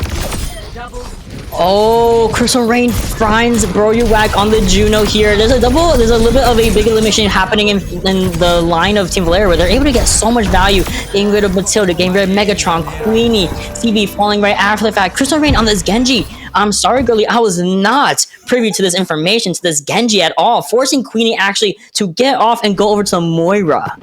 Ooh, yeah, I mean, that is going to be a big swap here. The Moira Juno backline now for Team Matilda. Crystal Rain's going to have to play a little bit safer here because Moira did get a bit of a buff in Season 17. Going to be able to heal herself a little bit more now when she uses that kinetic grab. But not for now, we'll be able to get any sort of healing onto Matilda. Once again, Connor, I feel like this is kind of his map. He's been really showing out, getting a lot of these opening picks, getting a lot of these tank exchanges in his favor, and really opening up this first objective in favor of Team Valeria. Already 70% on the board. We have Blade, we have Nano, we had Pulse Bomb. Shuts down the Dragon Blade, and Chris Rain's like, whoa, what the heck? I was just saying hello. It be your own people sometimes. No! Oh, so unfortunate. The fight, I mean, looking like Team Matilda definitely still want to try and win this one out. The tree has been commuted here from Aspen, though, so it's going to be very, very hard for Team Matilda to even get really a footing on this point. Uh-oh, I hear a Nano, I hear Dragon Blade. I'm shaking in my boots trying to get away from Crystal Rain. EMP from CB should help things a little bit, but it doesn't soften the blow any which way, shape, or form here. As again, Team Matilda struggling for this first point, but Team Valeria, they get the first point objective under their belt, and they can start moving throughout the rest of this beautiful map. All right, yeah, quite a few ultimates kind of expended there for both these teams. We are moving over to the next sub-map. Garden, I believe, is this next one. Nope, this one's not Garden. It's the one that's next to Garden. The one that I always die specifically a lot on. It's such an interesting point because it's like wide open from kind of all the sides here. Now, one thing you mentioned, Mott, was about how this kind of seems to be Connor's map, and I do feel like the Hazard here, where you have that little bit of vertical mobility, you could kind of get the upper hand on the Jugger Queen here because there's so many little bits and pieces that you can kind of climb up and around on this map. Wait, we're assisting Connor with the jumps with the life grip, but Megatron not getting one, not two, but three opening picks under her belt here. The pulse bomb went crazy. Downpour will be expended onto Tiny Paws, but I don't think the pressure is big enough, especially as Megatron has basically single-handedly wiped down the rest of the team of Team Valeria and kind of leaves Connor in the dust by himself. being a little bit staggered as well, will not get the wave respawn with anybody, and that's even more time wasted against Team Valeria. Valeria at 25% in favor of Team Matilda. It's simple tracer 5k, yeah. Oh my goodness. Oh my gosh, Megatron. Okay, I mean, you said it, bot. This is a tracer map. This is such a tracer map, and Tracer's in such a dangerous, scary spot right now. Able to put out so much damage, and now Team Valeria, I mean, you can build up to this tree here from Aspen, but otherwise you just don't really have a whole lot to work with. Rox is gonna have to look for maybe an anti-nade here. At least there's no Kiriko on the side of Team Matilda, so if you can get an aggressive nade, you might be able to get an opening. That open's gonna be the Rampage along with the double score ultimate of Queen and Broruak, I keep saying Orvor, the Orbital Ray and the Coalescence alongside the moving Pulse Bomb on Aspen, who was trying to get up to safety, was never going to come to fruition. Looking, you see on the actual pedal itself, Aspen simply just couldn't react fast enough to dash out of there, and that's gonna be the point. Oh, I forget how fast Flashpoint can absolutely be. Right? Oh my gosh, all tied up as now we head to Gardens for the next sub-map. Team Matilda gonna be able to get set up on the point first here, which is quite nice when you have this Junker Queen composition. Everybody taking a look at the frogs. Yes, frogs. Oh my gosh, we love the frogs. Yes, frogs. As EMP ready to go here from CB. She found all 5 members of Team Valeria with this last EMP. So we'll see what she can get done now. It looks like Team Matilda's actually just kind of letting Valeria walk in so you can go for the backline. Oh, poor Aspen completely shut down with the EMP and the virus on top accompanying it. But Valeria also on the Cassidy again. Getting that reversal pick on the CB was absolutely massive. Forces Aspen to get off the Life Fever. Goes over to Lucio for to help speed around Rox a little bit here. Especially as we already spent the Nano to help Crystal Rain, I believe. Not Crystal Rain, excuse me. But actually was expended on to, I think it was Connor, but simply can't. Queen on this Moira has been really shutting down a lot of these flankers, a lot of these engage, a lot of these DPSs. CB also on the Hanzo now. We're getting a lot of swaps, a lot of different game plans, and the first of this point goes over to Team Matilda.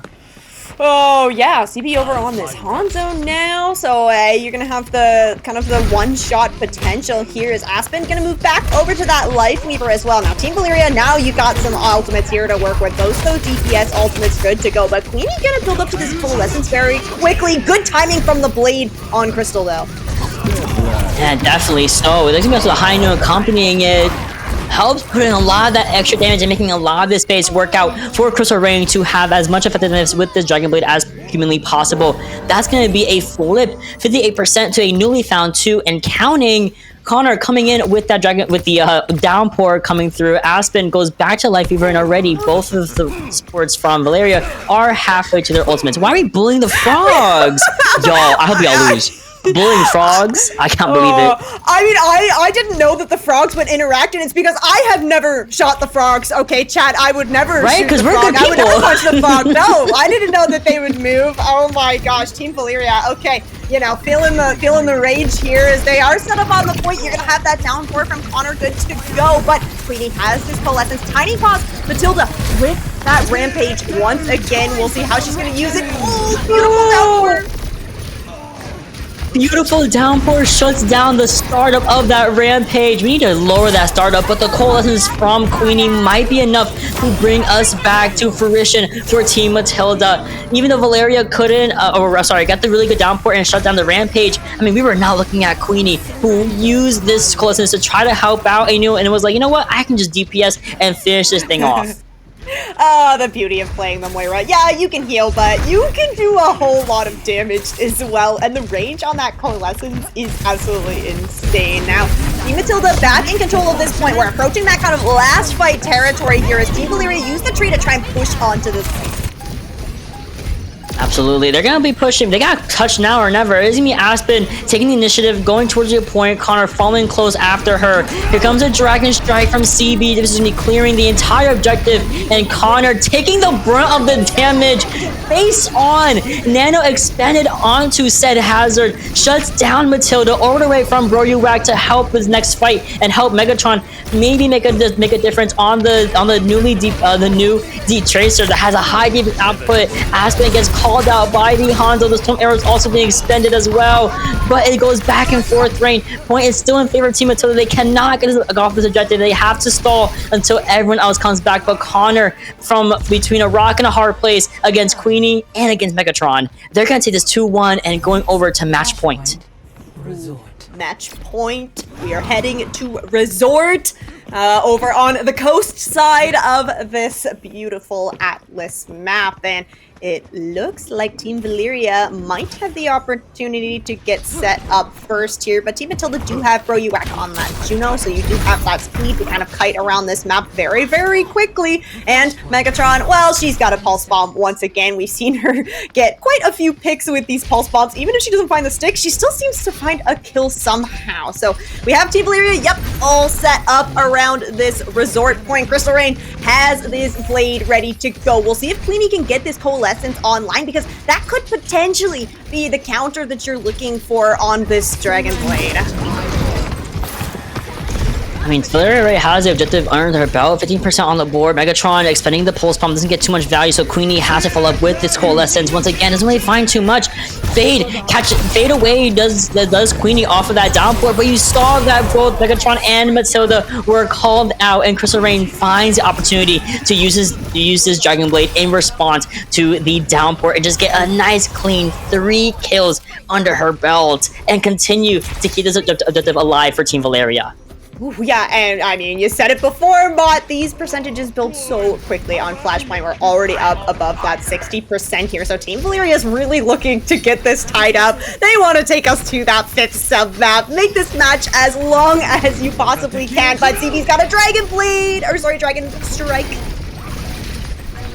Connor once again just takes so much damage from it and then really helps Aspen and Rox build up their support ultimates, but now when they're both down for the count, 99% on the board here, CB not only gets 1 but 2 under her belt. It's just Connor, it's just Valeria back, and Valeria is gonna ideally hold this Deadeye. Oh, don't look at the Hanzo. No, back up. No. Bestie, back up. Don't use Deadeye. Just don't use Deadeye. Just die. Oh, okay, good. Yes, we have Deadeye. We do have Deadeye going into this next fight, and Aspen's gonna have this Kitsune Rush as well, so that could be kind of the fun little combo, the Speedy Cowboy down main, and you do have to be careful, because Team Matilda, she's got this Rampage ready to go. Aspen on the Kiriko, though, you do have that opportunity to try and get the cleanse, potentially. Big Rampage, even better Suzu from Aspen, helping the team stay up alive a little bit longer as they are now positioning themselves on the objective to start to force Matilda to come back into their space, and that's exactly what's going to happen. As Matilda comes into the space, as they try to retake the objective, they're just walking right into Team Valeria's hands here. Deadeye still active and available for Valeria to expend in the next fight. Megatron doing her absolute best to stay alive from the Tracer, to stall at least until someone else comes back, that being Queenie.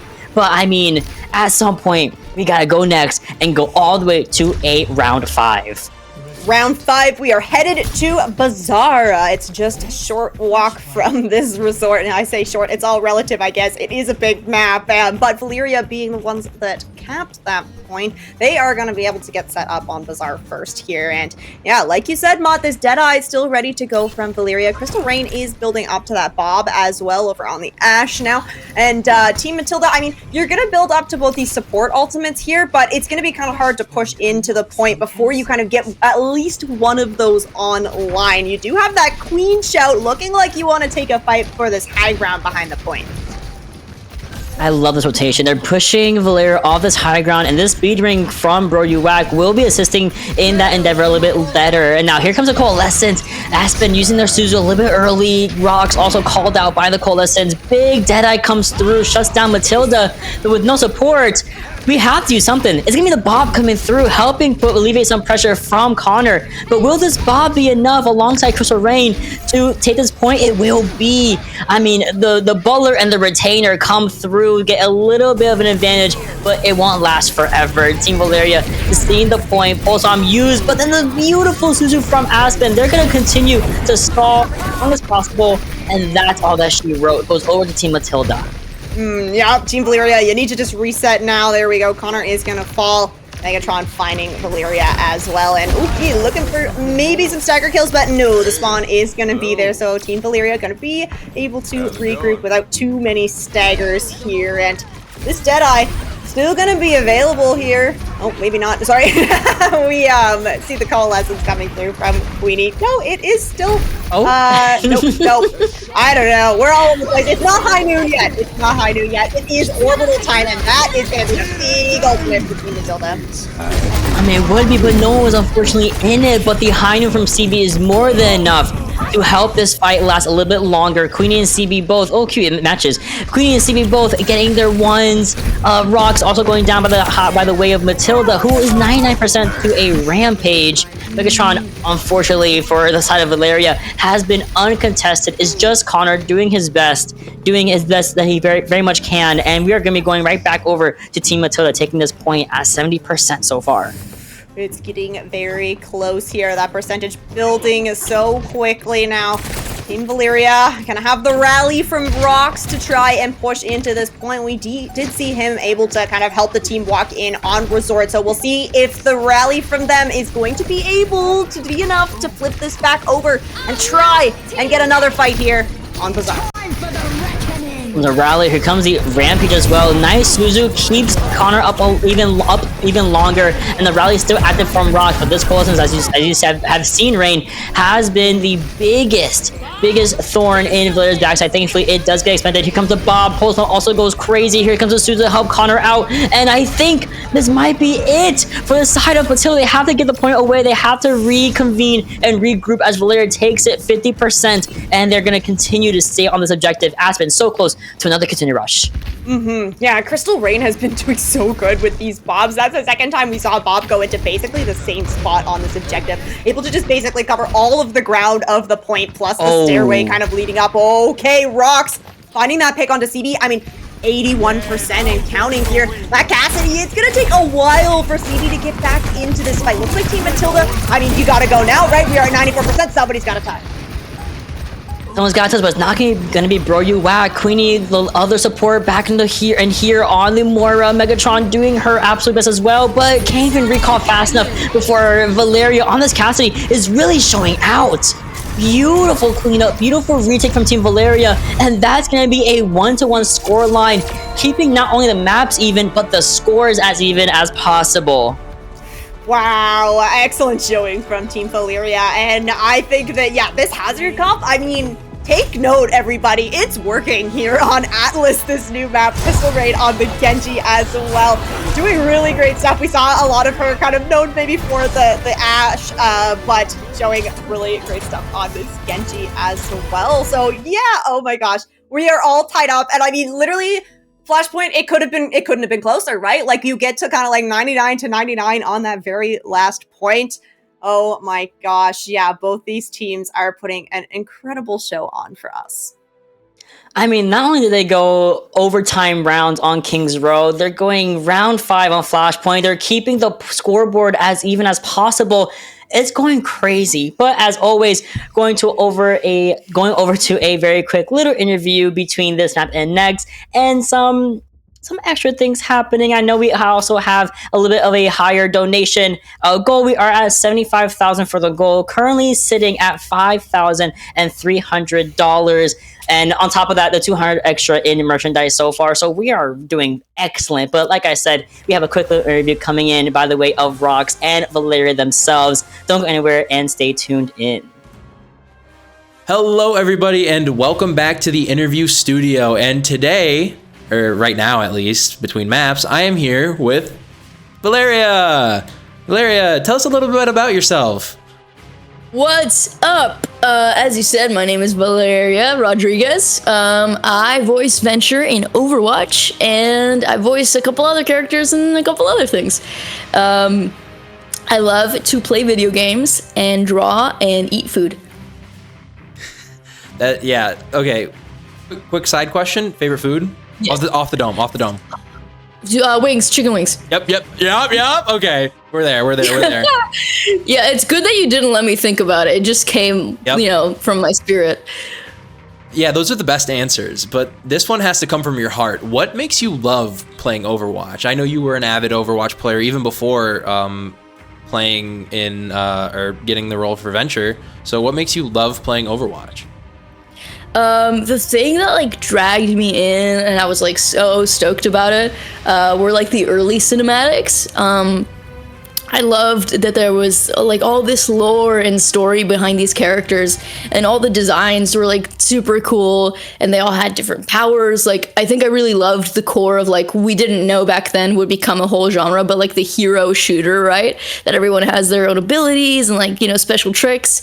But yeah, that's really what drew me in, and what's always like drawn me in about Blizzard properties is these like beautifully scored and animated cinematics, which make you really care about the characters. So that's like what got me stoked to play, and I remember playing like all summer long and just repeating the characters' voice lines like back every time they said them. So obviously also it was the voice acting and the characterization of the heroes that drew me in and made me love it so much. The gameplay is also like obviously super fun, but first and foremost it was the characters in the story.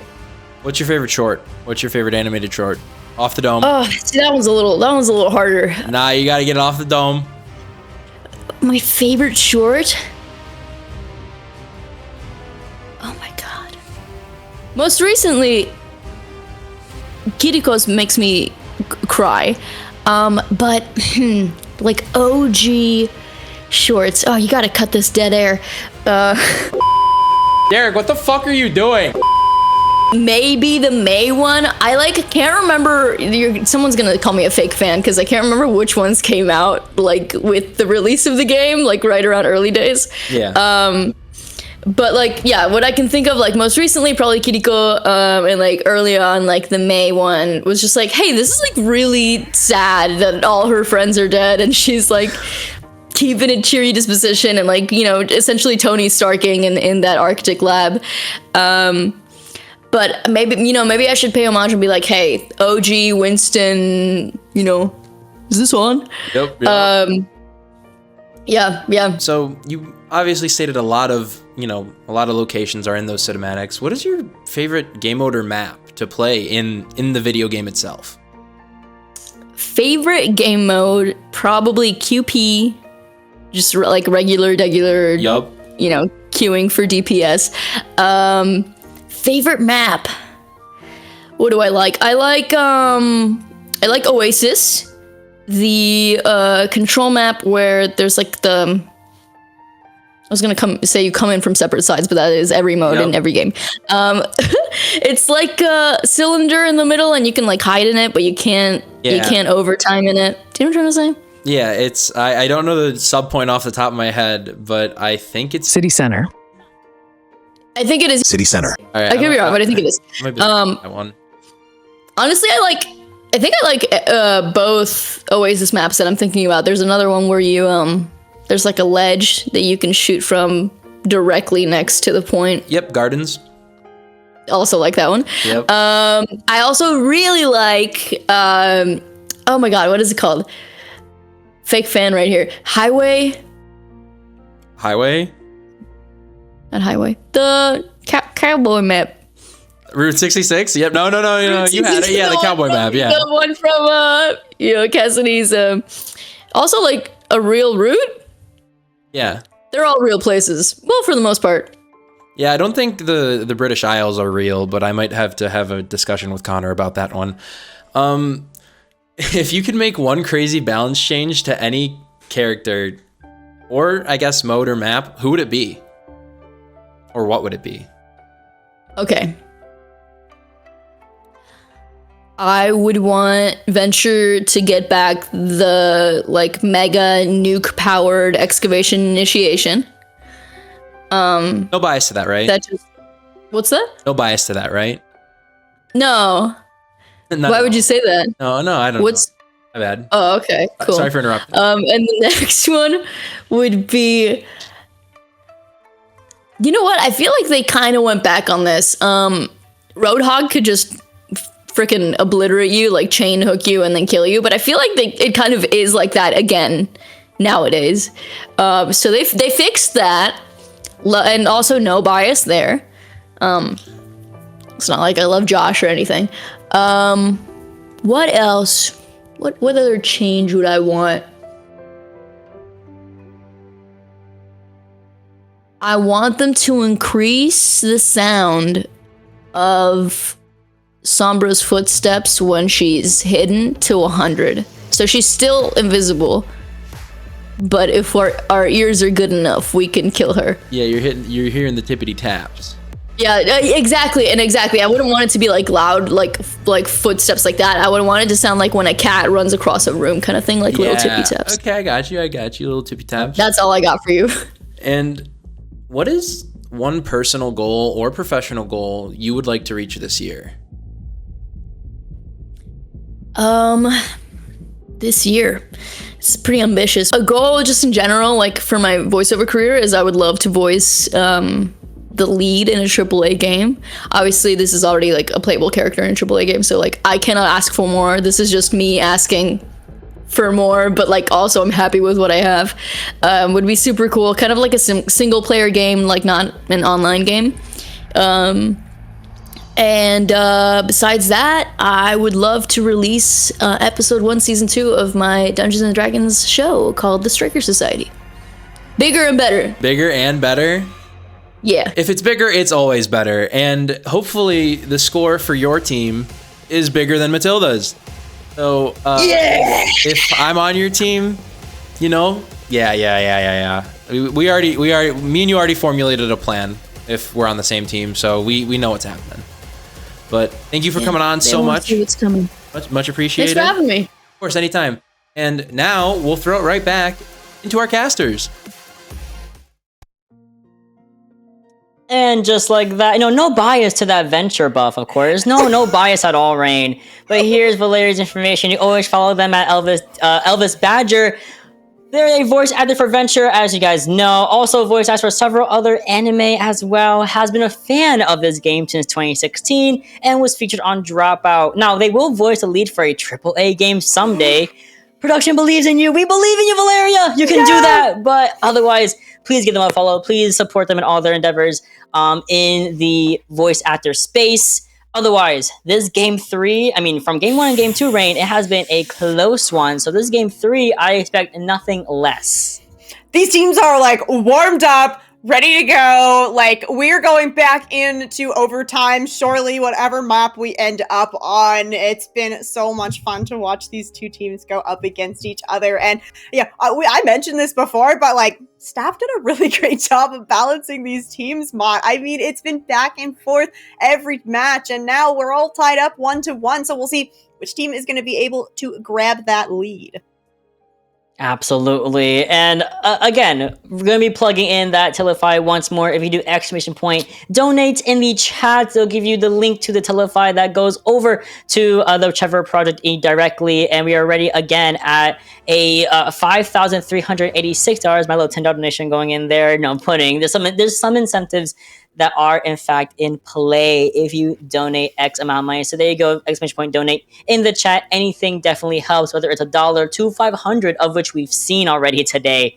It all definitely helps to go towards the Trevor Project and really assisting LGBTQ youth, and of course others that are definitely in need of those assistance that the Trevor Project does provide us. So otherwise, thank you so much for how much you donate already. It is only about 2-ish hours. Also, PrideWatch merch also goes towards those donations, goes towards the Trevor Project. We've raised over $200, I believe, already, and there's a lot of goodies. There's stickers, there's charms, there's pins, there's, I believe, a desk mat as well of PrideWatch. It's a bunch of cool stuff that are super useful for you guys. Yeah, oh my gosh, yeah. If you haven't, just go check out this merch because the stickers are so cute. There is a Tracer keychain, super cute. If you're a K-pop fan, which I'm sure there's some of us out there, but yeah, all of the proceeds are going to be going to such a great cause, and you can get some really cool and cute merch as well. So definitely go check it out right now. Go click on that link. You want to see these things. Yes, please. Go click things. You're all Overwatch players. You all click heads. Go click some links and get some merch, get some donations in that donation pool for the Trevor Project. Has been an amazing event already. And we're, again, only 2 maps in, going into map 3. They are getting, I think Type is coming back in here. Swapping sides, I believe, as well. Oh, I see. Ooh, wait, hold on. I think I'm seeing some role swap. Sorry, we have a little camera over here that's tells us going on. But we also, whoa, someone said we passed $6,000 just now. Oh, y'all are beautiful. Oh, I gotta see this. Thank you so much. Wow. 6,000. We gotta move it again. We're about to get 7,500 so quickly. I know. Yeah, chat. We've already had to bump up this goal because you were just all doing such an awesome job supporting this great cause. I mean, we set a $1,000 goal to kind of reach, and we've already bumped it up. We have that 7,500 goal on the books now, and wow, your generous donations. We're gonna end up probably having to bump this up once again. So thank you so much for making us do that. We love to do that, honestly. Wow, I will say, now that I can see that all the donors and everything, I can see Tim Luck has donated in total $810 to this initiative. First, they did $540, and then they did another one that has bumped it up to over $800. That is absolutely fantastic. Big shout outs to Tim Luck, TIMLUQ. Oh my god. I'm gonna start crying. I'm a Pisces, Rain. We're both Pisces. No, that's so it's so amazing to see like what a fantastic community that Ex Oblivione and Overwatch 2 has built. You know, sometimes not all of the gaming communities are gonna have kind of the same vibe. But I'm really proud to be a part of the Overwatch community and to have so many amazing supportive people that are willing to donate money from their own pockets to such a great cause that's helping so many people that really need it right now. So yeah, thank you so much to everybody that's donated. It really does mean a lot. It's a wonderful Pride Month. It is the second to last day of Pride Month. It is the 29th. Tomorrow is the last day, and it is just from day 1 to day 29. It has just been nonstop support throughout a bunch of different esports that I've personally witnessed, and it really is just beautiful. It really is just like, I already yapped about it earlier before we started Atlas, but I have to say it again. It is so appreciated. It's so beautiful. It is just mind-blowing to see that support, especially in a space where, not Overwatch, we're chilling. In other spaces where maybe it's not as out there, it's not as like talked about or not as seen, and Overwatch always has it in the bag. I love this game. I love these people. I love this community so much. Ooh, okay, we've gotten a few more updates here, Mod. So thank you so much, Extreme Gamer 645, for that $500 donation. Absolutely incredible. Oh my gosh, we appreciate that so much. And hey, Valeria herself, $100 is the one that broke that $6,000 barrier. Oh my god, Valeria, thank you so much. That should just go right there. I mean, Valeria out here playing Cassidy, playing Venture, playing whoever the hell they want. It is a beautiful day. As we are ticking down and finalizing this map 3, okay, no, all right, this is where my Overwatch 2 comes in, because I did not play Overwatch 1. I did not cast Overwatch 1. I didn't play Overwatch 1. If this app is true, this is gonna be a little scuff from my end, but please forgive me. Rain, I am heavily relying on you because we're going to a forgotten one, but a very beloved one nonetheless. We're going to Horizon Lunar Colony. Once upon a time in a game far away, there were 2 control points. And they were really hard. Horizon Lunar Colony. Okay, I wasn't a caster in Overwatch 1, but I did at least play this game, and I have a very vivid memory of the first time I ever played Horizon Lunar Colony in a comp match, and I'm not even joking, Mott. It went 9-8. There were 4 attack rounds. Like, nobody can go. What? Yeah. No. See, it was a nightmare experience. Actually, just a fever dream. No, this is where my expertise might have to. I'm gonna have to start doing some play that I have never played before. I've only played this map in parkour. If you're the infamous Lunar Colony Juno parkour that just had these big balls where you couldn't fall into it, you would just explode. Mind you, we were told today that 2CP was initiated. We had no idea. No one told us until 20 minutes of broadcast. Hey, 2CP is activated for this. Hello?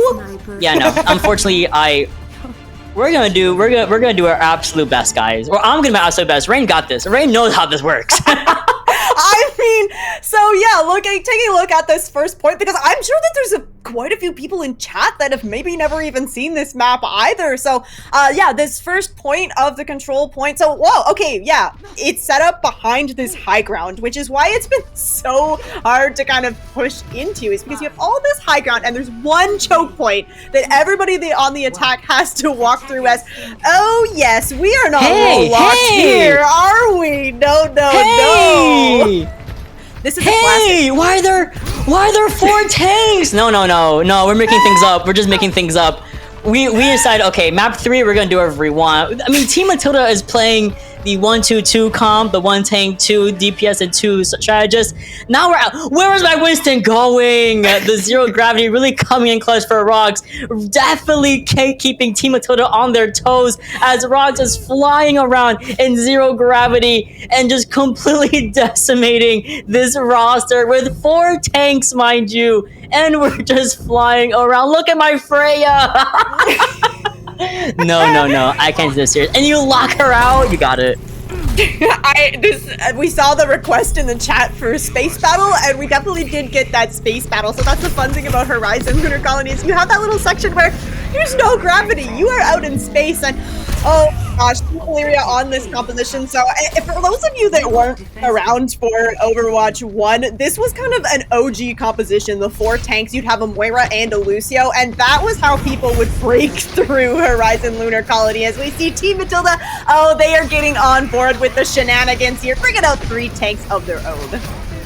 I mean, they gave it a queen, so now Team Matilda doesn't have a tank. I'm sorry, doesn't have a support. Megatron will be the only DPS here to at least help with that damage output, but you can only do so much when there's a Zarya in your face. There's also a Winston as well being bubble jumping right into you, and Broyuwag tries to mirror Connor, but the aura is too strong from the Hazard voice actor. Team Valeria are gonna take this second objective as well.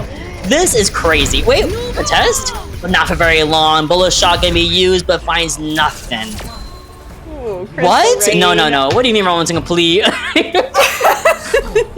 Are we getting the roll lock? Is that what's gonna happen here? Oh my gosh. Okay. Hey, Prod, watch this. That is only ever followed by really impressive and incredible things. So, no pressure, Rox, but whatever you're cooking, it's gotta be good. I'm stressed out. I'm not even playing this. I'm stressed out. I saw when Team Valeria had like the 4 tanks in the spawn, I was like, okay, they're gonna swap to like 1-2-2, and then they really rolled on it, and I was like, oh, this feel Matilda doesn't know. This is not fair. The actual like organizer is in that. No, what? We have 5 tanks locked in for no. Team Matilda, lock in. Team Matilda, lock in. Give me those 5 tanks. Give me 5 tanks right back, baby. Oh, you think that it's a good idea until everybody is critical on the point. Okay, Aspen, gonna take one for the team here. Going over onto the Moira, and I mean, 20 seconds, y'all gotta get moving here, because that second point is pretty far away. Rox is, questioning, I'm sure, all of his life decisions that have led up to this moment. This is crazy. Okay, Matilda's still deciding on what she exactly wants to play here. Queen sticking to the Moira, so there is going to be some support, for either team here. Matilda is still in the spawn. I might have gone, might have crashed, might not be able to loading in. I'm not exactly sure, but I mean, Crystal Rain is waiting patiently for this hog. Oh, there we go. Okay, Matilda does lock in the queen. Thankfully, did not disconnect. I was getting a little scared there, but we've wasted a little bit of time. We got 3.5 minutes to capture this capture objective A. Objective A, oh my gosh, it's just an absolute monster of a time bank here. Crystal Rain just biding her time, trying to find a hook, but I mean, all of the, wow, you find a squishy through all of that. Oh, yeah, God though. This is just so hectic. Tiny Paws, not Tiny Paws. We know. I mean, Matilda finds one onto Valeria, and now suddenly Team Matilda, now that they've locked in the quad tank lineup here, they're really going at it against Team Valeria. I mean, Team Valeria had the upper hand of surprise, walking out with the 4-1 split, but Team Matilda is locked in. That's it. Rox is unhappy. Never had enough grrr. We growling in my game now? We are growling in the game. Stevie, moving over onto the Bastion here, so we'll see what she can do in that form to try and melt down some of this tank pool. Nice hook there from Crystal Rain as, oh yeah, you gotta be real careful of this Bastion, but hey, 4 tanks, I mean, there is just so much HP that you gotta burn through. HP, armor, there's Shao over health from Tiny Pot with Matilda that's really helping out as well. Raw is running super low, Coalescence being extended, but there's a big fat shatter that gets Connor and it gets Valeria. Does find Valeria on the mountain, but we trade off for Matilda in the end of the day.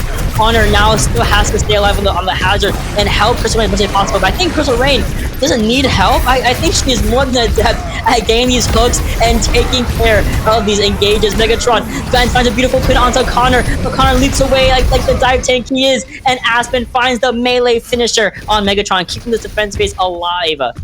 Okay, a nice defense being put up here, and now at least if Team Matilda finish, not gonna have as much time as Team Valeria, but you know, you do have ultimates coming online for Matilda. That bomb on the Diva, CB's already is built up to the Bastion ult as well, but oh yeah, you're looking at a Roadhog ult. It has a final range Do it. too. Oh, do yeah. it. Oh, it's gonna be fat. It's gonna be fat. Connor just whipped his mouse around and just looked at the bomb. Couldn't do anything about it. Couldn't go behind the pillar fast enough. We're also gonna be seeing Valeria falter as well right after their tank brethren. But however, Aspen does get a one-off kill onto the baby Diva with the Mora Biotic Orb, and that massive Crystal Rain once again does not need the team to help her out. She is just fine, hooking and slicing and dicing. Oh, this Roadhog's a menace, and also we got 3 ultimates on the board for Team Valeria, including the Cage and the Downpour here. Aspen starting things off. Oh my gosh, it's just a light show on our screens right now, Mott. I mean, I see a shatter on deck here for Megatron. CB melts down rocks, and here's a big fat shatter again onto Valeria. Downpour also basically expended here onto Matilda, who did try going for the Rampage, and it once again gets shut completely down by that Downpour. Mind you, the point is over there, guys. Brody Wack understands the assignment, almost snuck away with a 2 ticks on the board here, but has to back up. Yeah, okay, we got 1 on the board here for Team Matilda. Not too bad, but we do have a swap coming through. Megatron's going to move over onto this Zarya here, so you're going to be able to maybe protect some of these these players on your team that are getting hooked by Crystal Rain. That bubble could be really impactful here as, okay, Valeria, the Cage is ready to go, and she does find 1, maybe 2. I mean, people are trying to walk in, and that allows the team Valeria to just kind of walk all over Team Matilda here as they start walking into this cage fight. And Valella's going right in, gets a pound, and also looking so closely at Megatron on the Zarya, gets yanked out of the DM given by Broyuwag, and that's gonna be another 1-team fight for Team Valeria, keeping the defense alive and making them really look strong on Lunar Colony. Yeah, the Roadhog hazard combo is actually a little terrifying because we saw Valeria go in with the stomp, and then while you're CC'd and on the ground, Crystal comes in with the hook. So it's basically just, you know, if you remember Overwatch 1, it's just chained CC over and over again. So really making a showing here on the second point, but Team Valeria have done such a good job getting time down. Oh, it's fat. It's massive from Broyuwak. A double kill with the Diva Bomb and then the remake after the fact. Now, there is going to be a Primal that does send Megatron and Queenie down back to the spawn room. Rocks not only just getting the kill with a spraying kill after the fact. However, once again, Stevie understands how this works. Having been an Overwatch winner, I believe, herself. Unfortunately, I mean, the rest of the team pulls up, jumps the poor girl, and she's sent back to the spawn room. Ooh, yeah, here's a little different angle? No way. Oh, yeah. Yeah, it's just such a beautiful placement right in the middle, and despite having all that HP as a tank, the Diva Bomb still does a whole lot of damage as, oh yeah, we're gonna get below this 1 minute mark here. Team Valeria just might be able to make this the first map in this series that doesn't go into overtime. is what I would say, but with the opening pick onto Connor, CB is gonna take that, utilize the artillery cannon, focus down onto Valeria, forces the charge to be used, and then we're pushing in with this Coalescence. This Cole is gonna be looking at Megatron a little funny here as Aspen secures the kill and gets another leg up for Team Valeria. Now, throw you whack, 68% to another bomb, and has a bunch of armor to go with it, so this health pool is crazy. Big Rampage! Just down Scott Pilgrim, puts Hog in a horrible position here, does find a way to stay alive by the hand of Aspen, and if we can get the DMAC from Brody right before the Diva Bomb is online, that's going to be really good for Team Valeria as we trickle down under 20 seconds. Okay, Team Matilda just needs one tick here, but you lose Tiny Paws there, so she's not going to be your touch. Matilda sent back to the spawn room. You have both these support ultimates ready to go as Rocks. Okay, you're celebrating early here. Let's see if it works out for you. No Fade online, so you're gonna die from Rocks onto Queenie. Tries to look for Aspen, baits out the Fade really early on, and Valeria will not be in this fight, unfortunately for them. And Aspen gets completely bombed out by the grenade from the side of Stevie. Downpour evaded by Queenie. Beautiful, beautiful Fade. And now here comes the finisher. This Diva Bomb should be absolutely massive. Finds Valeria, just Crystal Rain with the whole Hog, but it's gonna find nothing as we go over, I guess, to around 3, but the 5-minute differential here is insane.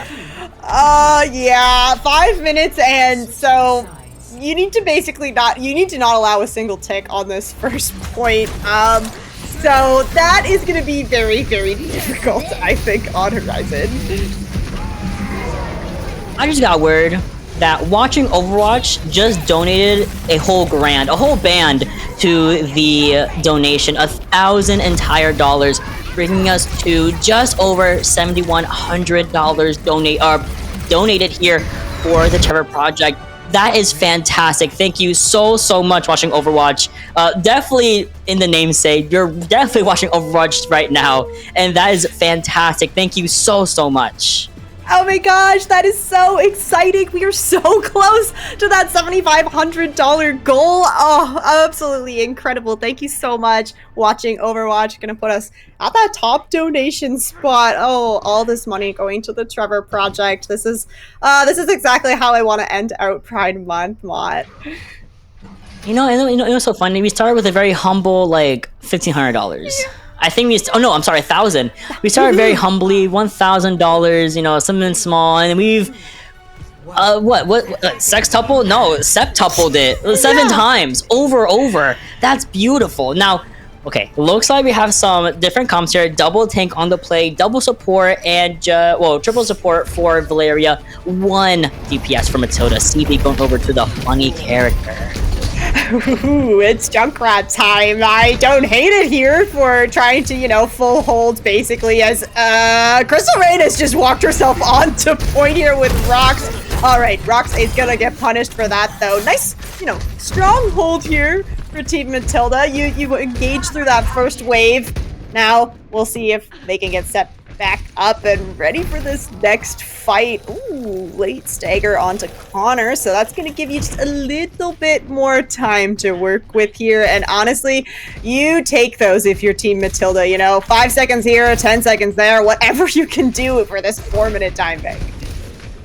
I know, and Goats looks a little different on Team Valeria's side. I see the Brig, I see the Lucio Lifeweaver, Valeria repping the pansexual king over there, but otherwise, this defense is gonna have to go crazy for Team Matilda. Again, they have to shave down this 4-minute time bank to 0 and maintain this 1 tick under your belt, right? Team Valeria already looking a little bit worse for her, going around the right side, getting pumped out, again, a lot of DPS getting pumped out by CB, and of course, Queenie on the Zenyatta. Nano already not only built up, but utilized onto Matilda, who just goes right in, gets this Carnage out. We do see the life pool to help Connor get away from a really bad spot. Sleep also expended from Megatron. However, this fight is still everlasting, and Team Matilda has done a really fantastic job of just kind of shaving this time bank more and more, 2 minutes down from the clock. Similar to Charity, every little bit helps. And so this time bank, CB. Yep, it's the funny character. She's doing the funny character. It's great. It's exactly what you need to do. It's a funny character.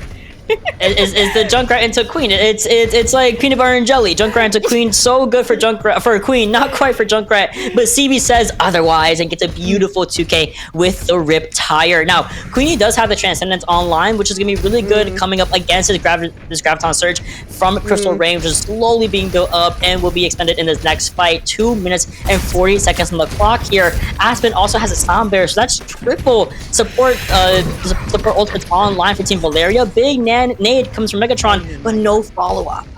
Okay, all Team Valeria need to do, essentially, you got these 3 support ultimates, you really just need to find your way onto the point, but I mean, we found our way out into space instead. Seems to be working out. You do lose Valeria there, but alright, now it's time looking for this point.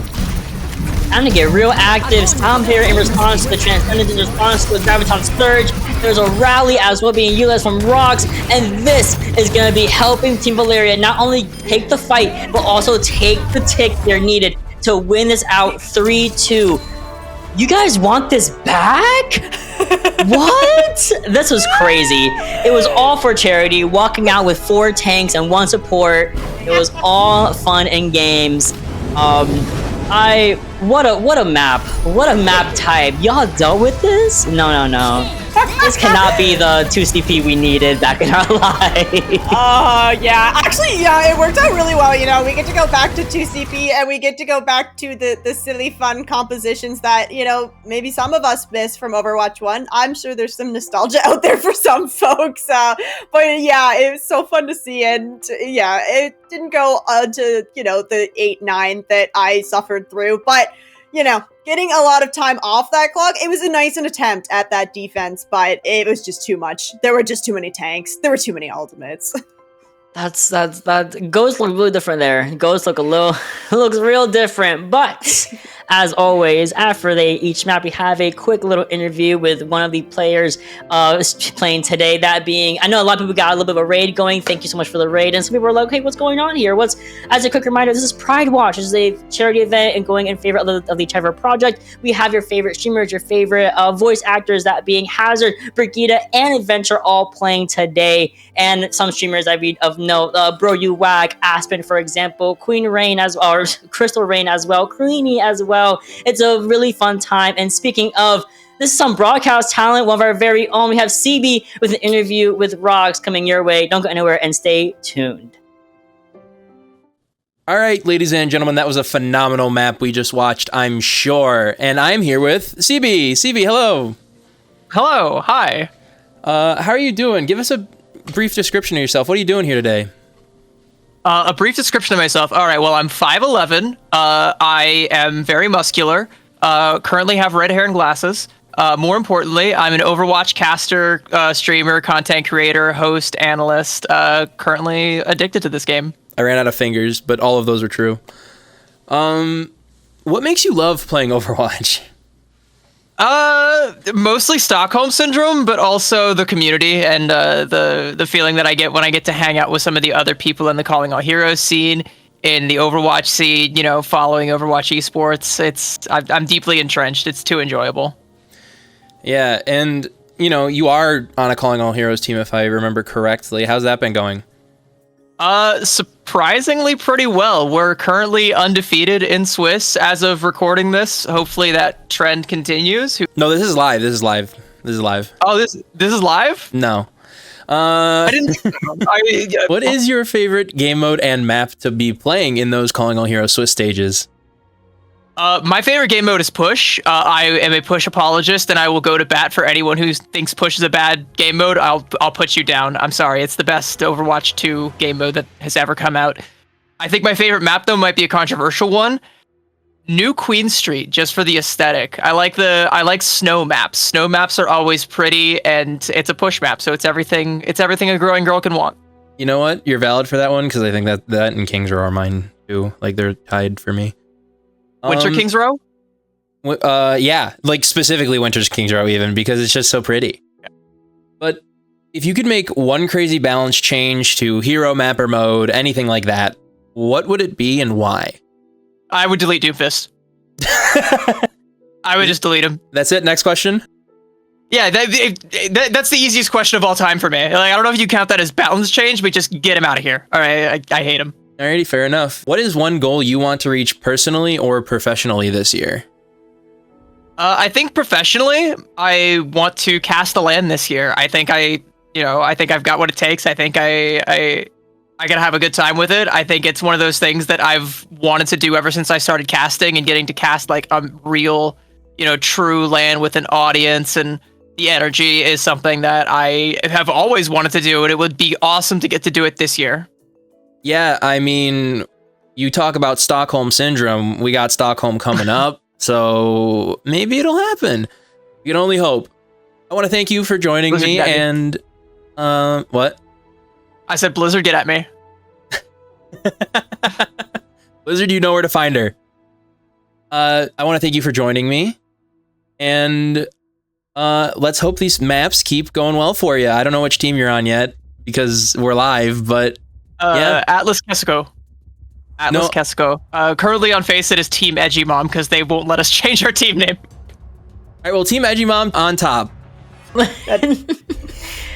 All right, that was a beautiful interview from the, mind you, undefeated Calling All Heroes and Kunoichi players, CB, and of course, caster extraordinaire. Calling All Heroes, caster extraordinaire, as always. One Calling All Heroes rising with Alice Kasoku, also currently doing very well in this Kunoichi Carnival as well from CGL. You also wouldn't dare badmouth her at LAN. She's jacked. If you follow her Twitter, you know she's jacked, and she's quite scary, and she's very tall, okay? So don't mess with mother muscle mommy, please. Not only that, but she wears the freshest clothes, eats at the chillest restaurants, and hangs out with the hottest people. Real and true. Very real and true, relatable. We love CB in this house. So please go follow her at CB Chan. As you know, she's a caster. Please follow her all her casting endeavors. Otherwise, she's been popping off with the funny character on Lunar Colony, but also just in general in her greater competitive space. Yeah, oh my gosh. I mean, what can't she do? She's a caster, she's a player, she's great at everything. Blizzard, get at her, like, come on. Blizzard, get at her. It's so fun to watch CB play, whether it's for the Calling All Heroes or here in the PrideWatch charity event as well. Absolutely. Lots of really good accolades under her belt. So again, Blizzard, go her way. Hello. Really missing out on some really, really talented action over there, not only just as a player, but also as a commentator. Otherwise, our teams, they're going to be selecting their map 4 right now. They keep watching the stream, and as I'm telling you guys, we gotta get this map 4 going. So we just went to CP, so we don't know what's gonna be coming up, right? And we don't know if we're going to be seeing any other swaps here. We did see the fact that we took off roll queue, allowing the billion of tanks that I saw today, maybe 2 DPS at most. So will we see something else, come into the fray as we go into map 4? I don't know. I genuinely, I don't know, guys. They don't tell me. No, it's a surprise for us too, which is fun. We love surprises. But yeah, so we won't be going to 2CP again. I hope you all tuned in for that one. If not, go watch the replay because, you don't get to see 2CP a whole lot, and you definitely don't get to see 4 tanks and 1 support a whole lot either. So if you missed that, you're going to want to check it out afterwards for sure. Oh, 1000%. I don't think I want to. That was a lot. I was very overwhelmed seeing the 4 tanks. I was like, what would I do here? I remember when they released Overwatch Classic with, reverted everything. 2CP was back. I walked down on Widowmaker. And I was like, you know what? I'll play Widow. I see what happens. And I see 1, 2, 3, 4 Reinhardts shielding 1 Widowmaker. I was like, what? No. This could not be what we dealt with. No. I just couldn't. I couldn't walk. It was it Anubis? I think it was Anubis that they were playing on. It was just like on the high ground, and I was like, this cannot be what we want to go back to. I was like, I'm glad I didn't see that. No repeats around these parts. But 4 tanks, 1 support, why not? Make it happen. Yeah, no, I feel like, so I've been playing Overwatch 1 since release, and going back and kind of playing that recall event, yeah, there's a lot of nostalgia, and the game has grown a lot since then. I rolled out on the Lucio. I love my frog boy, so much mobility, and I was like glued to the ground. I don't know how anybody played Lucio. You didn't have kind of the quick hop on the walls anymore, and it just like, we've come a long way in, 10 years, 9 years? Yeah. So Yeah, almost that's 10 really nice to years. see. Yeah. Isn't That's that wild? crazy to think about. Wow. I remember when it released, I'll admit, my biggest regret was not taking up my friend's offer to play Overwatch. His what's it called? Disc? There it is. His disc for it. He was like, "Yeah, I have this new game Overwatch. It's really fun. You want to play it? I have it." And I'm like, "Nah, not my kind of game." The way I would have been pro, I cannot. That's my biggest regret. I feel like is getting into Overwatch so late. But the fact that it's still like this, it's still thriving. We're getting all these donations. We're getting so much support. We're getting so much activity. I mean, we have a Blizzard employee herself, Megatron, in the lobby, participating, having fun with the community, with the streamers, with voice actors. It's so crazy that we can just do this with little to no repercussions. And finally, a little bit of pride on the map here. We have New Queen Street locked and loaded for our map 4 push coming at us. Yay! And I mean, we just heard from CB. You heard her say it. This is one of her favorite maps. Love those Canadian vibes, a little bit of snow, and like you said, Mott, we are gonna get that Pride theme here in Toronto as well. So excited to see what we can get done on this new Queen Street map. As Team Valeria, I mean, you're up 2 now, so Team Matilda definitely looking like they want to take this push map for themselves. They have to. I mean, going all in game 1, going 5-4 on King's Row. Albeit there's a scene that happened, but you know, we take those. It's called taking those. We take those on the chin. It is what it is. And then going not just 2-3 once, but 2-3 twice. They have what it takes to take us over to a 2-2 map, to bring us to a true game 5. Because I believe regardless of if Valeria wins this or not, we will go to game 5 anyway, going all 5 maps for the fun of it. I want to see at least Control at some point. I want to see Miss Li Zhang. I want to see Miss Ilios at some, or Nepal, Oasis, any of them I'll take at some point. So as we start loading into Toronto, you can see the Pride walk, this Pride, everything is here. Finally, we have some Pride on our screens. Yay! Some Pride, some snow. We'll see what comps we're going to end up on as well. I suspect we might get a chance to see the Hazard, as we are back over on the roll lock again, I believe. So back to that 1 tank, 2 DPS, and 2 support.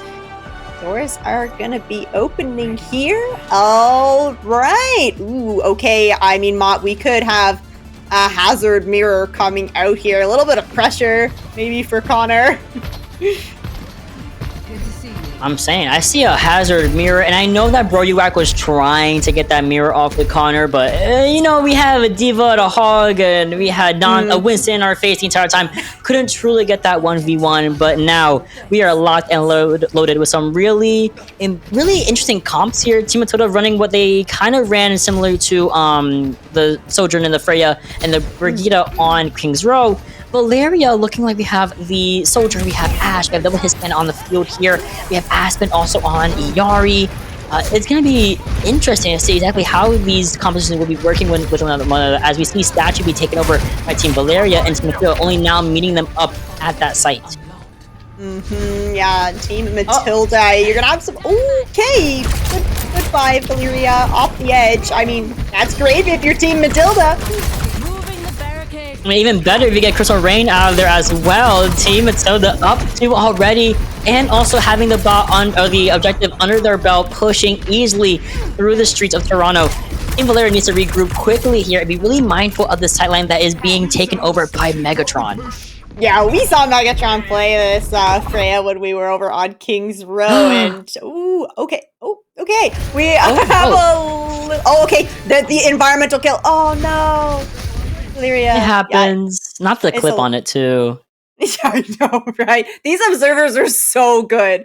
They are on it. They will find everything that has happened in these maps. Yeah. Oh, okay. Looks like someone did crash my... Oh, okay. Yeah. Just a quick little pause. Nothing technical. Just a quick little... Okay, gotta make sure my dog is not going to eat something on the floor. That's what happens when you drop something. Gotta make sure the dog's all good. All right, remember, the dog was the key factor here.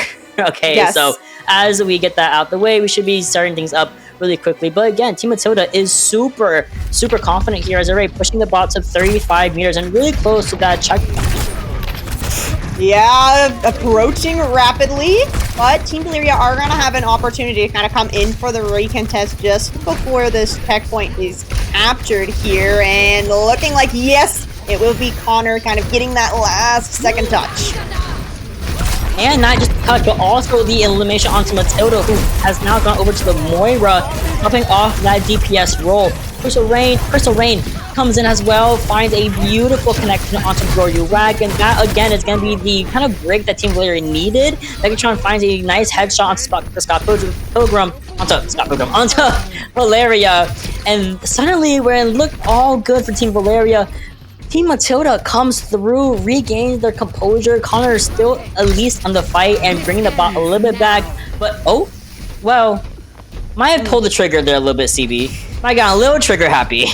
The aura from her, you know, just terrifying Team Valeria in the spawn. Now, for charity, that is the checkpoint. For charity, of course, as always. As Team Valeria do manage to find that pick onto CB here. The checkpoint was picked up by Team Matilda. So CB is going to have kind of that forward spawn, so not quite as far for her to walk to get back into things. And okay, Team Matilda going ahead and evening things up in this fight. Oh, good rally coming through from Queenie here. The Bob knocks her in the air, puts all the pressure on that big old shield, and she's forced to back up into the Mega Room space. Connor, Nano unlock. You can see how quickly Wag backed up, avoided Connor, waits for the Nano to deplete, and now we're fighting in the street area, almost towards our main objective. Now here comes Downpour, gets hit. It is Connor, and I believe Valeria as well. But Matilda does find herself as a victim in this fight, going in as a reversal, as a trade-off between themselves and Connor. But this point is still in favor of Team Matilda. It's moving back to the checkpoint and even past so. Ooh, yeah, okay. I mean, Aspen does find CB here, so you don't have that Sojourn in the fight, which is a lot of damage, but Megatron is still here on the Freya, which she's going to be able to pump out the damage herself. I like this kind of back and forth in these two teams. Team Matilda, you back up a little bit because you lost CB, but then you have that Coalescence ready to go, and you just push right on in again. I love how confident Matilda was to use the Coalescence as well. It really helped that damage output coming in from Team Matilda, but then there goes a headshot from Crystal Rain, which shuts her completely down. Downpour expended from Connor does not really find the value needed. Instead, Megatron finds a really opening pick onto the backline of Team Valeria, and Queen not only assists with that, but also gets the kill onto Rocks on the Lucio. This fight has been happening at this 65-meter mark for so long, and only now has it started going past it and giving some more advantage state towards Team Matilda. Yeah, the kills are coming through there as we see a little replay. Oh, yeah, I think it was the Ajax. Yep. Maybe. Yeah, that's unfortunate. It happens. Hey, it's for charity. The Ajax for charity. Oh no, the Ajax. We got C9. We got Ajax. We might get a Nano Jax. That's the next one I'm looking for, ideally. But Roggs gets his one back onto CB. No Sojourn to be seen, and so close to that overclock as well. But Megatron is going to be coming through with that bola shot in the back pocket. She might be able to use it right here off and trying to push open Team Valeria's defense phase. Crystal Rain also has the... Oh, I love support 776. I love Valeria support 76. Ruggs finds another one. Wait, Meg just said I must solo all Aspen. That's what we were AFK for. I love charity events. This is so much fun. Oh, so much of this is just back and forth, and like the target there. Yeah, poor Aspen being sent back to the spawn. Oh, beautiful. Now, all right, Team Valeria, you have won a fight now. It was a very, very long fight. It took a whole lot of effort, but you got that fight win. Now you finally get to start pushing this spot, but oh my goodness, and we got the visor coming out here from Valeria. Nice response there from Queenie. Amazing response there from Queenie, as well as the fact that Valeria understood, okay, I need to back up, I'm gonna get pressured out, and I got the mini pack as well. Aspen going to be, oh wait, Aspen looking at the target at play here, but CB slides right in to eliminate the Ana player. Team Matilda gets the objective back in their favor, 95 to 21 meters, not impossible, but with 4 minutes on the clock here, Team Valeria has to start getting things kicking again. Yeah, you have the beat to try and find something. I mean, there are, the downpour and that overclock ready to go from CB. Okay, I like it. An aggressive beat here, and, ooh, crucially, you do find a kill as well. Thankfully, you know, despite Aspen not getting the sound barrier, didn't really her all too much. Valeria finds not just one but two opening picks onto two DPSs that had their ultimates pretty much rearing it ready to go on this long sight line. So it really is up to Team Valeria to maybe get a stagger kill. Ideally did get one onto Matilda, and Megatron comes back with a vengeance on Rock, says you are not allowed to do that ever again. And mind you, Broyuwak is still alive. CB comes back with a beautiful rail shot, headshot on Connor. And suddenly, the advantage that Team Valeria had for a second is gone. Oh, it's looking a little tricky here. You do have the nano ready to go. Gonna give that over to Valeria. Downpour coming through from Broyuwak. Oh, wow, yeah. Nice timing there. What a Suzu from Rocks, helping Aspen not, lose the benefit of that strike perk there. And just like that, Rain, that's the end of the fight again for Valeria. Can they push it past 21 meters, though? Oh, yeah, that's the thing about these push maps is, winning one fight is great, but you really need to chain them together if you want to be able to get any progress. And so far, Team Matilda's done a really good job of kind of shutting down that next fight that Team Valeria are looking for. But this time, Team Valeria are coming into it with ultimates. You have the Bob from Crystal Range. You're going to have the Downpour from Connor as well. Both support ults are ready to go from Team Matilda, but, oh, CB taking out early here. Nice pick from Crystal to open things up. Oh, what a Bob. Right in front of Broyuwak as well. Forcing everyone to this really small corridor. Queenie, a victim of the circumstances, kind of just called out in between a rock and a hard place, that being the waiting, the busty area, and the Bob. Megatron shut down by Valeria, and we're gonna get to this checkpoint, giving us forward spawns and removing Team Matilda's very own spawns as well. Yeah, that's right. This is crucial. This is that second fight win that Team Valeria really needed there. And you only use the Bob through all of it. So you still have the Downpour ready to go. You're going to have your other three ultimates ready to go very shortly too. Now, Matilda did manage to hold on to this Coalescence. Now, Megatron, she has Ebola ready to go as well. So this could be a really nice combo, but you're going to have to live through this nanoed Downpour from Team Valeria. And you got to live through this visor from Valeria as well. Megatron narrowly avoiding it by the skin of her teeth. Phoebe and Queenie coming through and clutch to shut down what would have been an impactful ultimate. But the cohesion after just a couple of short three maps is really showcasing on Team Matilda. Yeah, and it's a game sense too. Like Team Matilda's doing a really good job of kind of like backing out of fights when Team Valeria goes in with an ultimate. Team Matilda's doing a good job kind of responding to that. You're either using an ultimate to count it, or you're really just kiting out. But Crystal, I mean, once again, she's going to be able to find an opening pick here for the side of Team Valeria. So they will be able to get this bot moving back towards the other side. But looks like Team Matilda's kind of going to stick around here. So you might not be able to really get that much progress on the bot at all. Rox does have a continued rush if we want to extend it here. With only sub 40 seconds left on the clock here. Oh my god. I looked, it was 4 minutes, now it's only 33 seconds left. Rox takes care of Broyuwak, there's overclock in the fray. CB finds one on Crystal Rain. Can she find another? Good, the excellent Haswell from Connor does avoid that sideline being expended from Phoebe and races the rest of that overclock. But here comes the bullet shot. Aspen does not allow it to go unnoticed as she's able to shut down Megatron before it gets even more value. Unfortunately, Rox kind of caught off guard off that high ground on the low ground by CB. Valeria once again popping off from the soldier, slowly bringing it up to that visor. But this car is going to go into overtime, and we need to start fighting. This downpour can be massive, shutting Bob, putting him right in the middle of the space. He's in the middle. He's going to be putting a lot of pressure on Team Matilda. Yeah, now overtime, Team Valeria can't get off this spot because you still need to gain another 24 meters for you to be able to take this lead. Now the Kitsune Rush on point for Valeria. Rox does fall, but that Kitsune Rush is still going to be active on the point. Oh no, that's 2 down for Team Valeria. And that's going to be it. Team Matilda evens the scoreline to a nice 2-2. And we're going to a true game, map number 5. Freya is banned next map. There's no chance. Absolutely not. Freya didn't even get played the game. Freya is not even broke. I'm kidding. Calm down. Freya is so broke, and it's okay.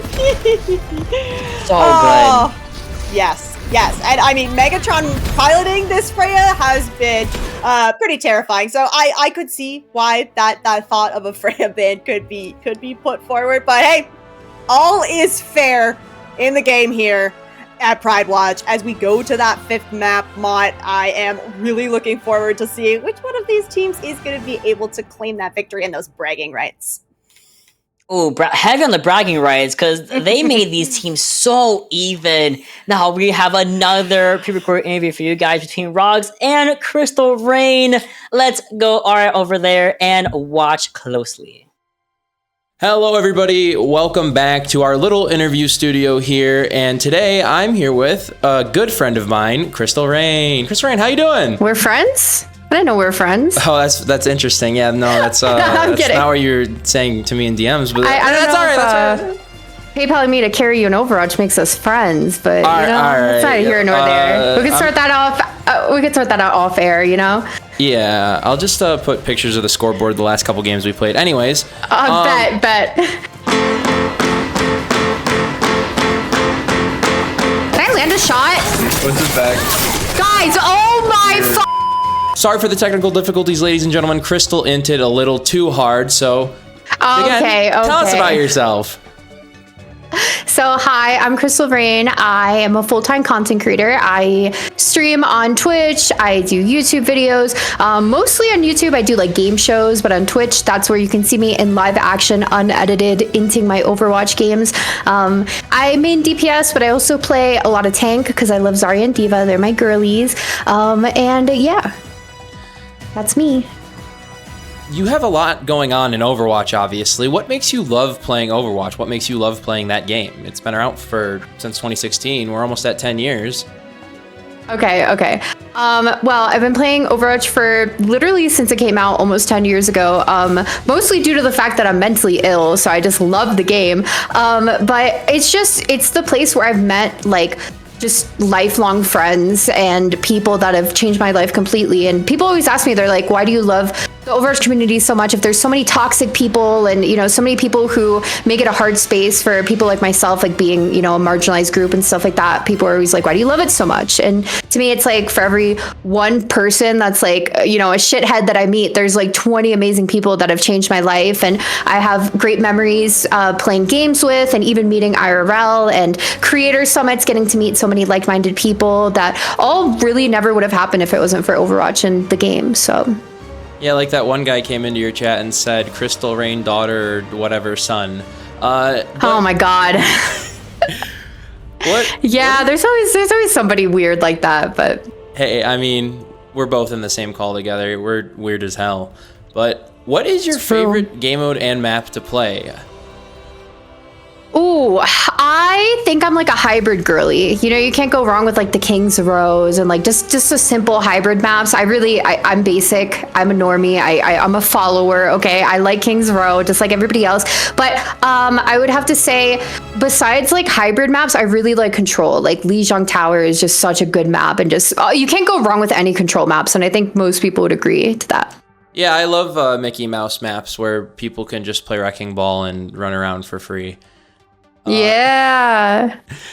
If you could make one crazy balance change to Overwatch, what would it be and why? Ooh, anything. Okay. It could be map, mode, Anything? character. Yeah, anything. I would buff the living hell out of all the characters that I play. So Ashe, Pharah, Genji, Zarya, Diva, like those 5, I would make them so broken, but only for me, okay? Nobody else. So I'm like a raid boss every time I load into the game, and everybody just has to deal with it. And it's their problem, not mine, you know? Their problem to deal with. Yeah, Aaron Keller, get on that. I know you know about this. Yes, so like just for me, nobody else. Yeah, it's just like the Crystal Rain patch. Yep, the Crystal Rain patch. Just like how I get on my knees and beg for him to make it so Winston jump resets on kill, so I don't die. Oh, like Genji dash. Yup. You're there. You're with me. Alrighty, I would say if I need a more tame answer, I wish that Genji could deflect like literally everything. Like, why can he deflect an entire black hole, but he can't deflect a pebble? Okay, I've been saying this for years. Does that make sense? Yeah, he can deflect Reinhardt's hammer swinging at his head, like overhead axe style. But no, The Rock is too much, and I'm not talking about Dwayne. Can't deflect a rock. Yep. But thank you so much for joining me today. We're gonna send it back on over to our lovely casters, and we're on the same team, so obviously we're winning. Surely the scoreboard shows. All right, I'll expect the PayPal. I'll expect another PayPal from you. Yeah. Okay. And just like that, another wonderful interview done by Crystal Rain and Rox. Crystal Rain clearly giving us a showcase on this Ashe multiple times throughout this tournament. This showcase, may I correct myself, was on Luminosity X Coney Games, was actually a finalist, happened literally yesterday, doing fantastic over there. Played Overwatch with Les Seraphim. Ooh, what a collaboration. I remember part one, oh my god, I miss it, Rain, I miss it. And of course, was in the Overwatch Stadium announcement trailer when it was dropping soon, or dropping a couple of months ago. And that's been so crazy for Crystal Rain. So thank you so much for all your support. Thank you so much for playing with us. Thank you so much for everything and showing how amazing that Ashe has been, really setting the pace a lot of the times for these team fights. Yeah, Crystal Rain saying that she wants kind of like the boss specifically for herself to be a raid boss. Girl, you are already a raid boss. Like, she has been doing so much work, so much damage. It's been such a treat to watch her. Yeah, definitely check out her stream as well. It's really fun to see her in her community, and I'm not her. I'll just apologize to everybody that I end up in your quick play games. I'm not Crystal Rain. She's not I. We are two different people. Thank you. Two different people, both with the ring with the E at the end though. But I have a couple of updates in terms of this donation. We have hit our $7,500 goal, $7,500 in the pocket here. Another $200 donation from Joystick, which you have, if you were here earlier, had donated, I think the same amount in the very beginning of the stream. So Joystick doing amazing work once again. And we also have another $200 donation from Joseph Pines. Thank you so much, helping us bridge over that $75,000 goal. I don't even think we set a new goal yet. Mind you, we're almost at 8,000 because now we're at 7,800. Rain, it is a fantastic time. And what better way to close out the PrideWatch bracket than ending it where it all started, going over to Midtown, the birthplace of Stonewall Inn. Don't play with me, I'm gonna go there tonight. I live here. Oh, we're going to Midtown, yes! Oh, I love this. What a treat for us. We get to go to both Midtown and New Queen Street. So we're heading over. We're going to see the rainbow confetti, the rainbow crosswalk, all of the fun Pride stuff that Blizzard has put into the maps for Pride Month. Oh, Mott, you love to see it. You love to see it. This is where a little history real quick. This is where Stonewall took place. This is the foundation of where our rights were coming from, paved the way by black trans women over here down on Christopher Street.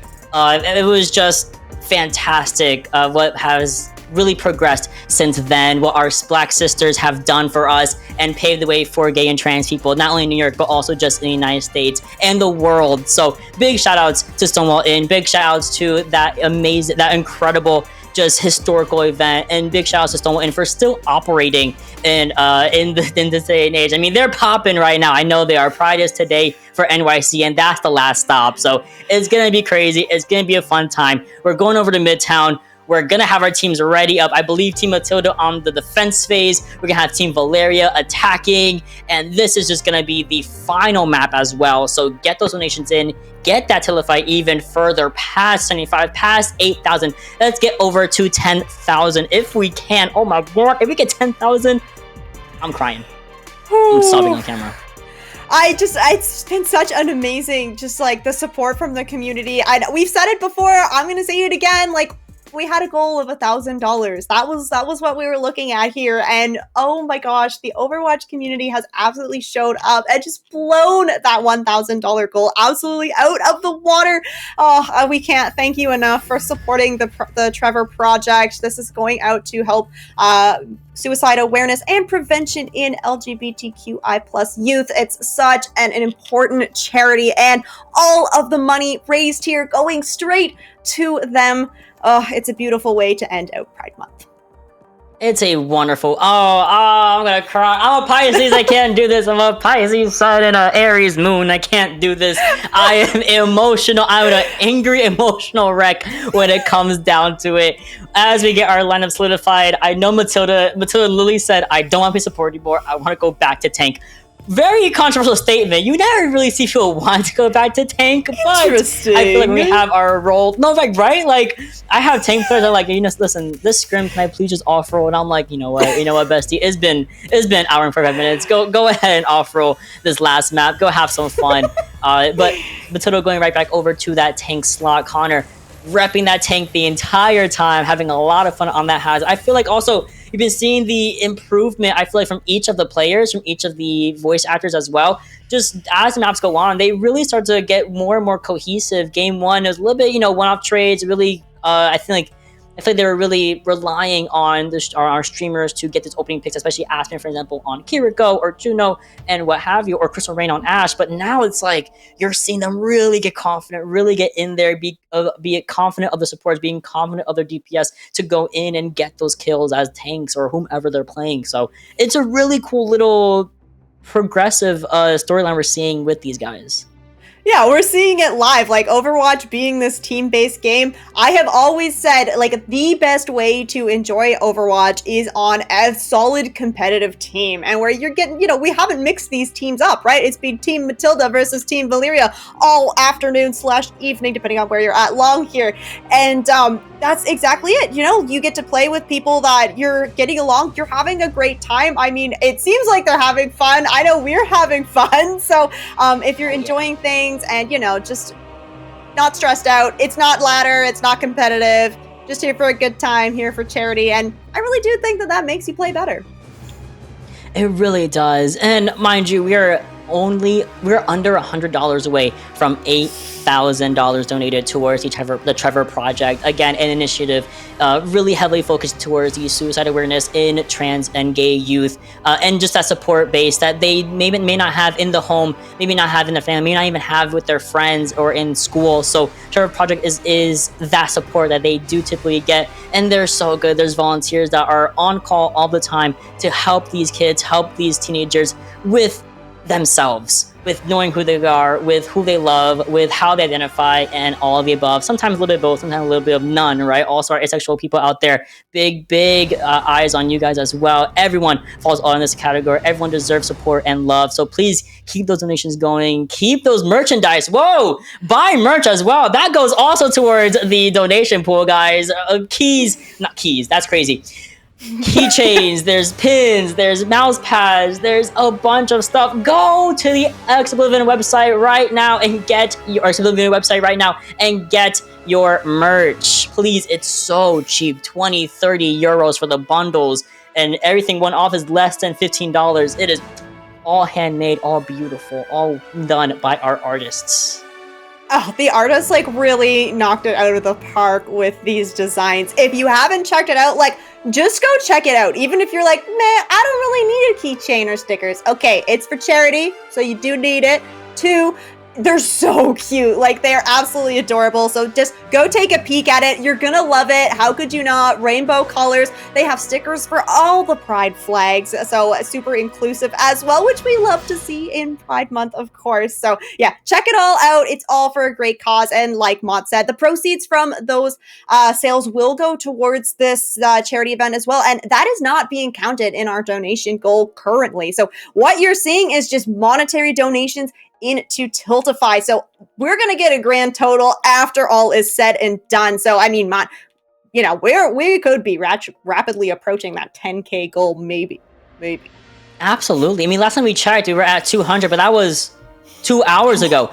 We could easily be at double, triple that because of just how inexpensive these merchandise can absolutely be. Again, 20 euros, 30 euros if you're in American dollars, that's almost the equivalent, give or take a couple of bucks.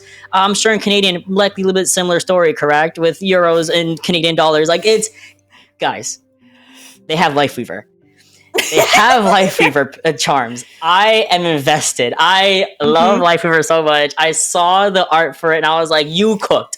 They also have the Seraphim Tracer holding a Pride flag, and it is just the cutest thing ever. So please go to the website. Please go see if you want that merchandise. I think our teams are starting to get ready. I see some R's in the chat. We are R if you are, so surely they are, right? So should be starting on Midtown relatively soon. Oh, yes, and heading into Midtown, so I mean, this is going to be, you know, we don't know exactly what we could see from all these comps. It's been a little bit of chaos everywhere, but I suspect we're still going to see that hazard because Connor has been locking it in. And now we have Matilda moving back over onto this tank as well, so potentially we get to see the Junker Queen here as well. By POC flag right here, right now. I love this flag so much. They cooked. I fear they cooked with that flag design. Whoever was able to design the Pride flag into the by POC trans flag. Beautiful stuff. But like you said, one thing consistent we're going to be likely seeing is that hazard. I'm seeing the funny character Rain. I'm a little scared, so I'm going to look over at Team Matilda instead and ignore Team Valeria for a second. We're going to see Matilda back on that tank. Like I mentioned, CB sticking onto the Ash, Megatron on the Kiriko right now. Queen over to Lifeweaver and Broyuak will be on May. I quite like what they're playing here for defense. Team Valeria is still deciding, okay, what do we want Chris Rain to go on? Are we going to keep the Junkrat from Valeria? What's the vibe looking like? Oh, yes, the attack Junkrat. It can happen.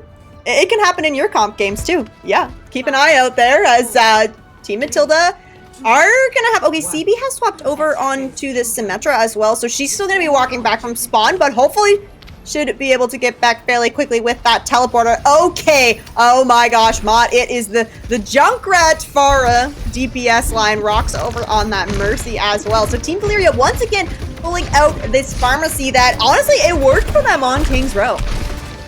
This is the boom boom comp. You wanna know why? Because there's bombs on the floor and bombs in the air. Team Valeria is running the boom boom comp for this game 5 to get all the bragging rights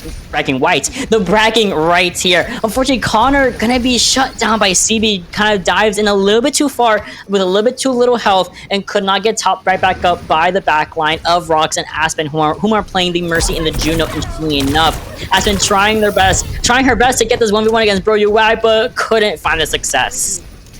Ooh, the May on these choke point maps like Midtown is very dangerous. And I mean, you combo that with the Symmetra. Once upon a time, they called this the Ice Wizard combo, and the kills already coming through for Team Matilda here. Looking very strong on this first defense. Now, Crystal Rain has been able to do a whole lot of damage on this Pharah with that Mercy pocket. However, saying that, Rox is going to swap over onto the Ana here, so trying to look for some aggressive mates and also a little bit more healing to kind of help Connor in this front line. So we'll see what Crystal Rain can get done on this Pharah. Without that pocket now, she does just building up to her ultimate very, very quickly, and oh, she finds the kill onto CB there. That's a great opening for Team Valeria. Beautiful. And then we have the subsequent barrage as well. Just getting where we have hit $8,000 in donations to the Trevor Project. Absolutely fantastic. Our players, I mean, they get the notification, but they are kind of locked and loaded, especially Megatron on this Kiriko, who's able to finish off Valeria on this Junkrat. But you have one support, you have one tank, and you have one TPS still alive. Will it be enough? I mean, CB comes back on the Ash. Connor is burning here. Only not even a tick on the board, and already Matilda comes back with 3 of their members, forcing Connor to back up and either hide in this little bus stop and get healed up, or succeed the point. They do succeed the point, and they get a good regroup. Oh, that's unfortunate. You don't even get a tick on the board there. What a strong defense here from Team Matilda. Now you've got this Blizzard ready to go from Broyuak, and you're going to have the Rush, which is going to be used in response to this Orbital Ray from Aspen. Connor walks in with the Orbital Ray as well. Beautiful use of those back spikes to get some extra poke damage done. But unfortunately, the backline gets walked on by CB and Matilda. Rox, Valeria, and Crystal Rain no longer in this engagement. Connor needs to back up with the likes of I think it was of Aspen, but I mean Aspen also going down for the count. If they can stagger out Connor, that's even better for Team Matilda, as they have now trickled this down to just a minute. Oh, poor Connor, let him out. Another Maywall for the hazard. As 60 seconds, you heard it there from the announcer, as Team Matilda have just got this absolutely on lock. You didn't use that Blizzard. You're gonna have the Rampage ready to go from Matilda. CB Oh, she's gonna have a Bob ready to go as well. And that's kind of rough here for Team Valeria. I mean, you got this Nano and you have the downpour, so we could see the Nano potentially go over onto Connor as he goes in with this downpour, and Crystal Rain's gonna be able to get the Bob as well. Oh my, honestly, though, but Crystal Rain finds the kill anyway. Beautiful sweep from Rocks before that death post, ominously getting that assist onto our maid there, onto Bro You Whack. The Bob's going crazy at one another, but one of them is Anthony, and one of them is getting hit in the head by Crystal Rain, and it's gonna be Stevie's that does find the last lap, but Crystal Rain shuts it down right after the fact. Real life extended here. We're going down to overtime. Rampage was already extended here, so there's no ultimate besides Rox's Nano. And I mean, he's coming back right now. So here comes a Nano coming in onto Valeria on the Venture. Megatron trying their best to contest on this Lucio of the last minute touch. But will it be enough? As we're only at 70% to a tectonic shock. Someone's behind us shooting at us, and we can get a tick on the board here, maybe even 2. Okay, Bro Uac was kind of on an angle there on the soldier, but is going to be taken down there now. 2 ticks on the board here. We do still have Megatron kind of lurking on this Lucio. Not going to be able to get the contest though, and oh my gosh, in overtime, Team Valeria making it happen. And look, I'm not saying that it's because Valeria swapped to Venture, but like, you know, it couldn't be a coincidence, surely. Okay. We have 2 minutes here. So there's a lot of time to play with. The Deuces can go over to... I'm sorry, Megatron go back over to Rico, Valeria. About to have at least the Bob and the Tectonic Shock in the back pocket soon. They're going over to this high ground, poking out the high ground space taken over by Team Matilda. And Valeria goes in for the kill and into the distraction of it all. Crystal Rain finds another beautiful pick onto CB. Connor tries to go to the high ground, a little bit too weary, but is still able to push it. But while the rest of the team of Team Valeria are going up to the high ground and really poking them out, especially with this Bob on the fray here. Crystal Rain single-handedly keeping this attack base alive. Yeah, she's been incredible on this Ashe, and now it's going to be Valeria's turn to go in. They get 2 with that Venture all Rampage, though. Going to be in response here from Matilda, and looking like, yeah, unfortunately, Valeria is going to fall. That's a stabilization here. Just the tanks kind of waving at each other on the point. Connor might be able to get out with the help of his Lucio, but I feel like maybe he wants to stick around for a little while. And it's not Connor, just chill. Get the mega pack. My Lucio cannot out-heal this. Actually, stays alive, but Crystal Rain cannot say the same.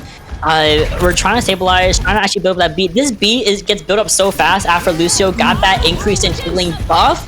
I mean, per 10, you'll get an extra beat per 10, ideally. But the Bob here from Stevie is going to shut things down and definitely shut down this Kidney Rush that goes horizontally across the bridgeway and is setting up for another fight for Team Valeria to do without a player. But they're gonna go in, they're confident, right? You expand the sound barrier just to help this fight exist and go in the favor of Team Valeria with only 20 seconds left to spare. Because Rain finds another big pick onto CB, which is so good, but can they stay alive? They gave her Megatron and Kiriko shutting down the use of that Continue Rush that was in the back pocket. All they gotta do is get this point another 5 meters. We are so close here now. Team Matilda for this defense. You've got this Continue Rush ready to go. Megatron's going to go ahead and commit that. Bro Uac has the Tectonic Shock as well, and that's going to be such a big combo here, but you cannot get off the point. Let's see if Team Valeria once again in overtime can find the cap on this second point of New Queen Street. Oh, what a grip. Matilda getting called out by the downpour, but Queen comes in with the grip, helps her tank out a little bit there. But the Bob is going to be ideally the nail in the coffin. Rampage could be used, but that's not going to be enough as Team Valeria somehow, someway make it to second objective, and they have another minute and a half to full cap Midtown.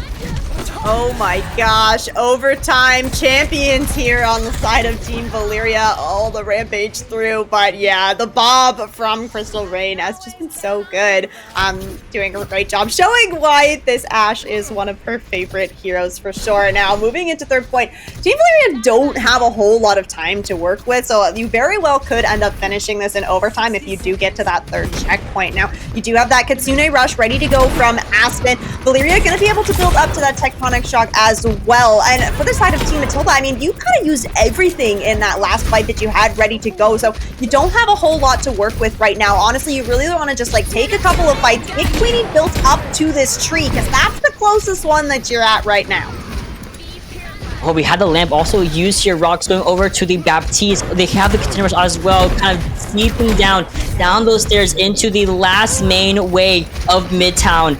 Can they find the objective? Can they find this kill? I mean, we have Broyuwak on the Venture having that Titanic Shock in the back pocket. We can simplify this healing with the Tree of Life, but may not even need to. 1, 2, and it goes down. That's the end of the Titanic Shock. Only really getting the lamp there, but that's all that she wrote. Mr. Rain does find 2, both supports in fact, and that's absolutely massive.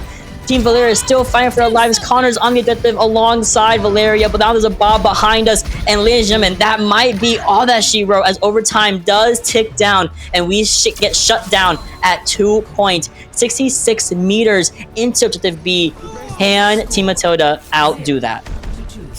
Ooh, we'll see what they can get done on the defense here, or on the attack here. I do think that maybe this composition that Valeria is running, like we found ourselves kind of on this Venture Ash, and look at this nice Tectonic Surge. Just a really great ultimate usage, honestly, throughout this entire map for both teams. But I think that this Ash could be this Ash Venture comp could be really good on the defense here if they decide to stick with it. Of course, you know, you could end up swapping to something else here, but especially with that kind of hard choke point, I think the Venture can do such a great job. You're able to put out so much kind of like burst damage if you're playing close enough there. And looking like, so we are going to have Team Matilda on the attack now, so definitely, you know, still a chance for them to change whatever composition that they decide to hover on for now. We do have Aspen on the defense teasing the Life Weaver, so we could potentially get to see that. Yep, she has walked out of the spawn on it, so more Life Weaver here on Midtown. Valeria still giving it some thought about what DPS is going to work best for this first point.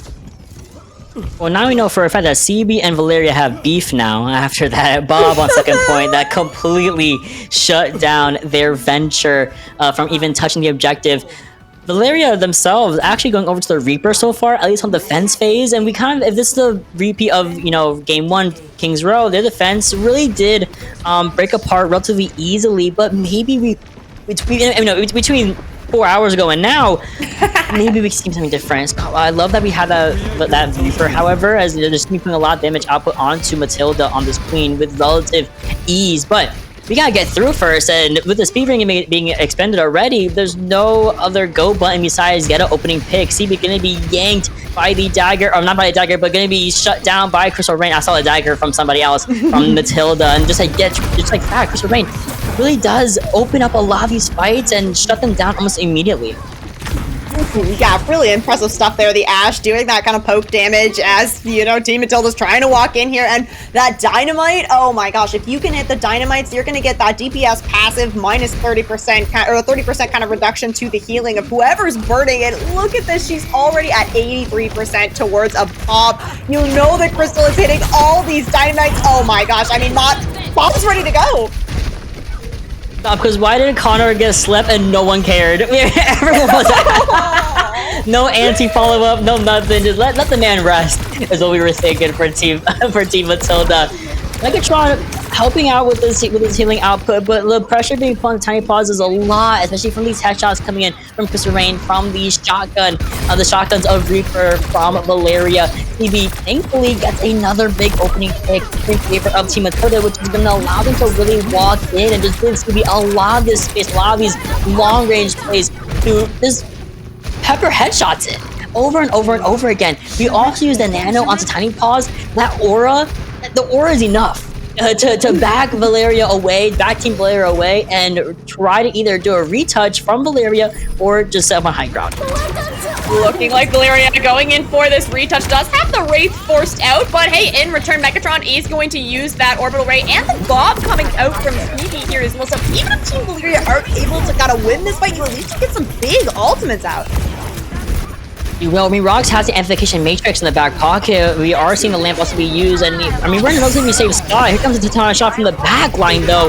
Finds nothing. Beautiful pedal platform coming in from Aspen to avoid that tectonic shock. And is it going to be enough as Brody Wag is struggling to find these kills, especially when there's a Bob right outside that corridor, and suddenly Team Valeria is looking spiffy enough to get back on this defense phase and reset. Wow, it's not often that you see kind of two ticks come out on an attack on Midtown and then the recontest coming through for the defensive side. So just shout out to Team Valeria for making that happen. And now you've got this Death Blossom from Valeria ready to go. Connor's going to be able to have the downpour as well. It's the Rampage that I'm looking at from Tiny Pod. There's no cleanse on the side of Team Valeria. So if you can find an opening with this, it could be massive. He's gonna look for one by the way of Brody Wag. Just shuts down Valeria, but then also here comes Megatron, and it's a fat rampage. Free Aspen forces this Tree of Life, which does give that overhealth, but that's all that we're gonna have for Team Valeria sustain as we lose not just Crystal, we also just lose Crystal Rain. Downpour does get expended onto Matilda. Is it gonna be enough as they stay alive? And they do. Beautiful Zuzu from Megatron comes in clutch, and the damage output will finally be enough. Valeria gets very, very confident with that Death Blossom, and we've done enough stalling to give us the same time bank as Valeria did. Right, moving into second point here, it's the overtime cap for Team Matilda, and you've crucially built up some ultimates here. That Nano, you're gonna have the Tectonic Shock, CB with a Bob. Now, the Bobs from both sides have been really, really aggressive and impressive, and doing a good job of just kind of setting up angles, and that's what you really love to see from these deployables. We are gonna start off the fight here with that Tectonic Shock, Lamp down, Rocks down. Nice. We trade both flex supporters, that being the Baptiste and the Kiriko, down, and CB gets another leg up by making sure this mirror goes her way. And she's all set up on the high ground as well. I love that Matilda's just kind of chilling on the cart here, very similar to Connor in their attack phase for Team Valeria. But we have Bob ready for Crystal Rain. This is gonna be the battle of the Bobs, I feel like, Rain. It's gonna be crazy. We also have the Amphitheater Matrix, so we can position that right from the Bob. That's gonna be massive. Oh! Not the... We didn't see that. I saw that. We didn't see that. I saw that. Note for charity, I saw it. Oh, Mod. I mean, we do get the Bob out, though, so that's ready to go here from CB. The Amp Matrix makes an appearance from Rocks, but moving towards this second checkpoint, Team Valeria aren't really in a great position to contest it. No, the tree comes out, but the touch just isn't there. And neither is Aspen, going really low. I think is able to find the mini pack in that off right, in the off right room there. However, we're looking a little bit worse for Rare. I think forced to use the Wraith super early on, gets burnt out by CB, which is going to giving her a lot of double ult charge advantage over Crystal Rain. The first one really is clean all day, and CB still finds a kill from a ideally disadvantaged position, being on the low ground versus a high ground Ashe, but still finds it in her to get those headshots and open up this fight once more. They only have a couple mirrors to go, 40 in fact, and we're still finding these stacker kills over and over and over again. Oh my gosh, yeah, here we go, moving into third now. This is a healthy time bank now for Team Matilda. Both support ults ready to go. You're gonna have the Rampage as well. Now, Valeria has built up to that Death Blossom once again, but oh yeah, the Kitsune Rush from Megatron to open things out, and already Valeria have lost Connor. They've lost Connor. They're gonna go for the Nano as well onto our Venture, and with 3 mirrors to go, it's just Rocks trying to touch along Valeria, who is only 2% from the Death Blossom, and just like that, Team Matilda takes it 3-2 on Midtown, and they are your winners of PrideWatch Showdown. Oh, what a close match. I mean, all the way to the end here. We didn't get the overtime here in Midtown, but a 5th map, absolutely beautiful showing for both these teams. We'll get to see CB with the play of the game here, doing so much work on that Ashe. And oh my gosh, Mott, what a fun series to watch. It was so much fun. I am so happy. I believe we will be getting an interview with the winning team shortly here. But really quickly, that last map was absolutely fantastic from both teams here. Regardless of who won, both of them played fantastic. The team split were so even. It never felt one-sided. It never felt like there was a big carry anywhere. It never felt in that sense. It never really felt uneven. It felt really even, really fair. We did not let Megatron play Freya, thankfully, for his last game. So that was also something to talk about. But otherwise, I had so much fun casting these 5 games with you. Yeah, me too. And I hope that all the players had fun as well. It was cool to see the banter kind of in match chat. So, all light spirits all around. Of course, this was all for charity. So it's always a win-win for everybody involved. But it's a little bit extra of a win here for Team Matilda, taking that last map, giving them the 3-2 in this series.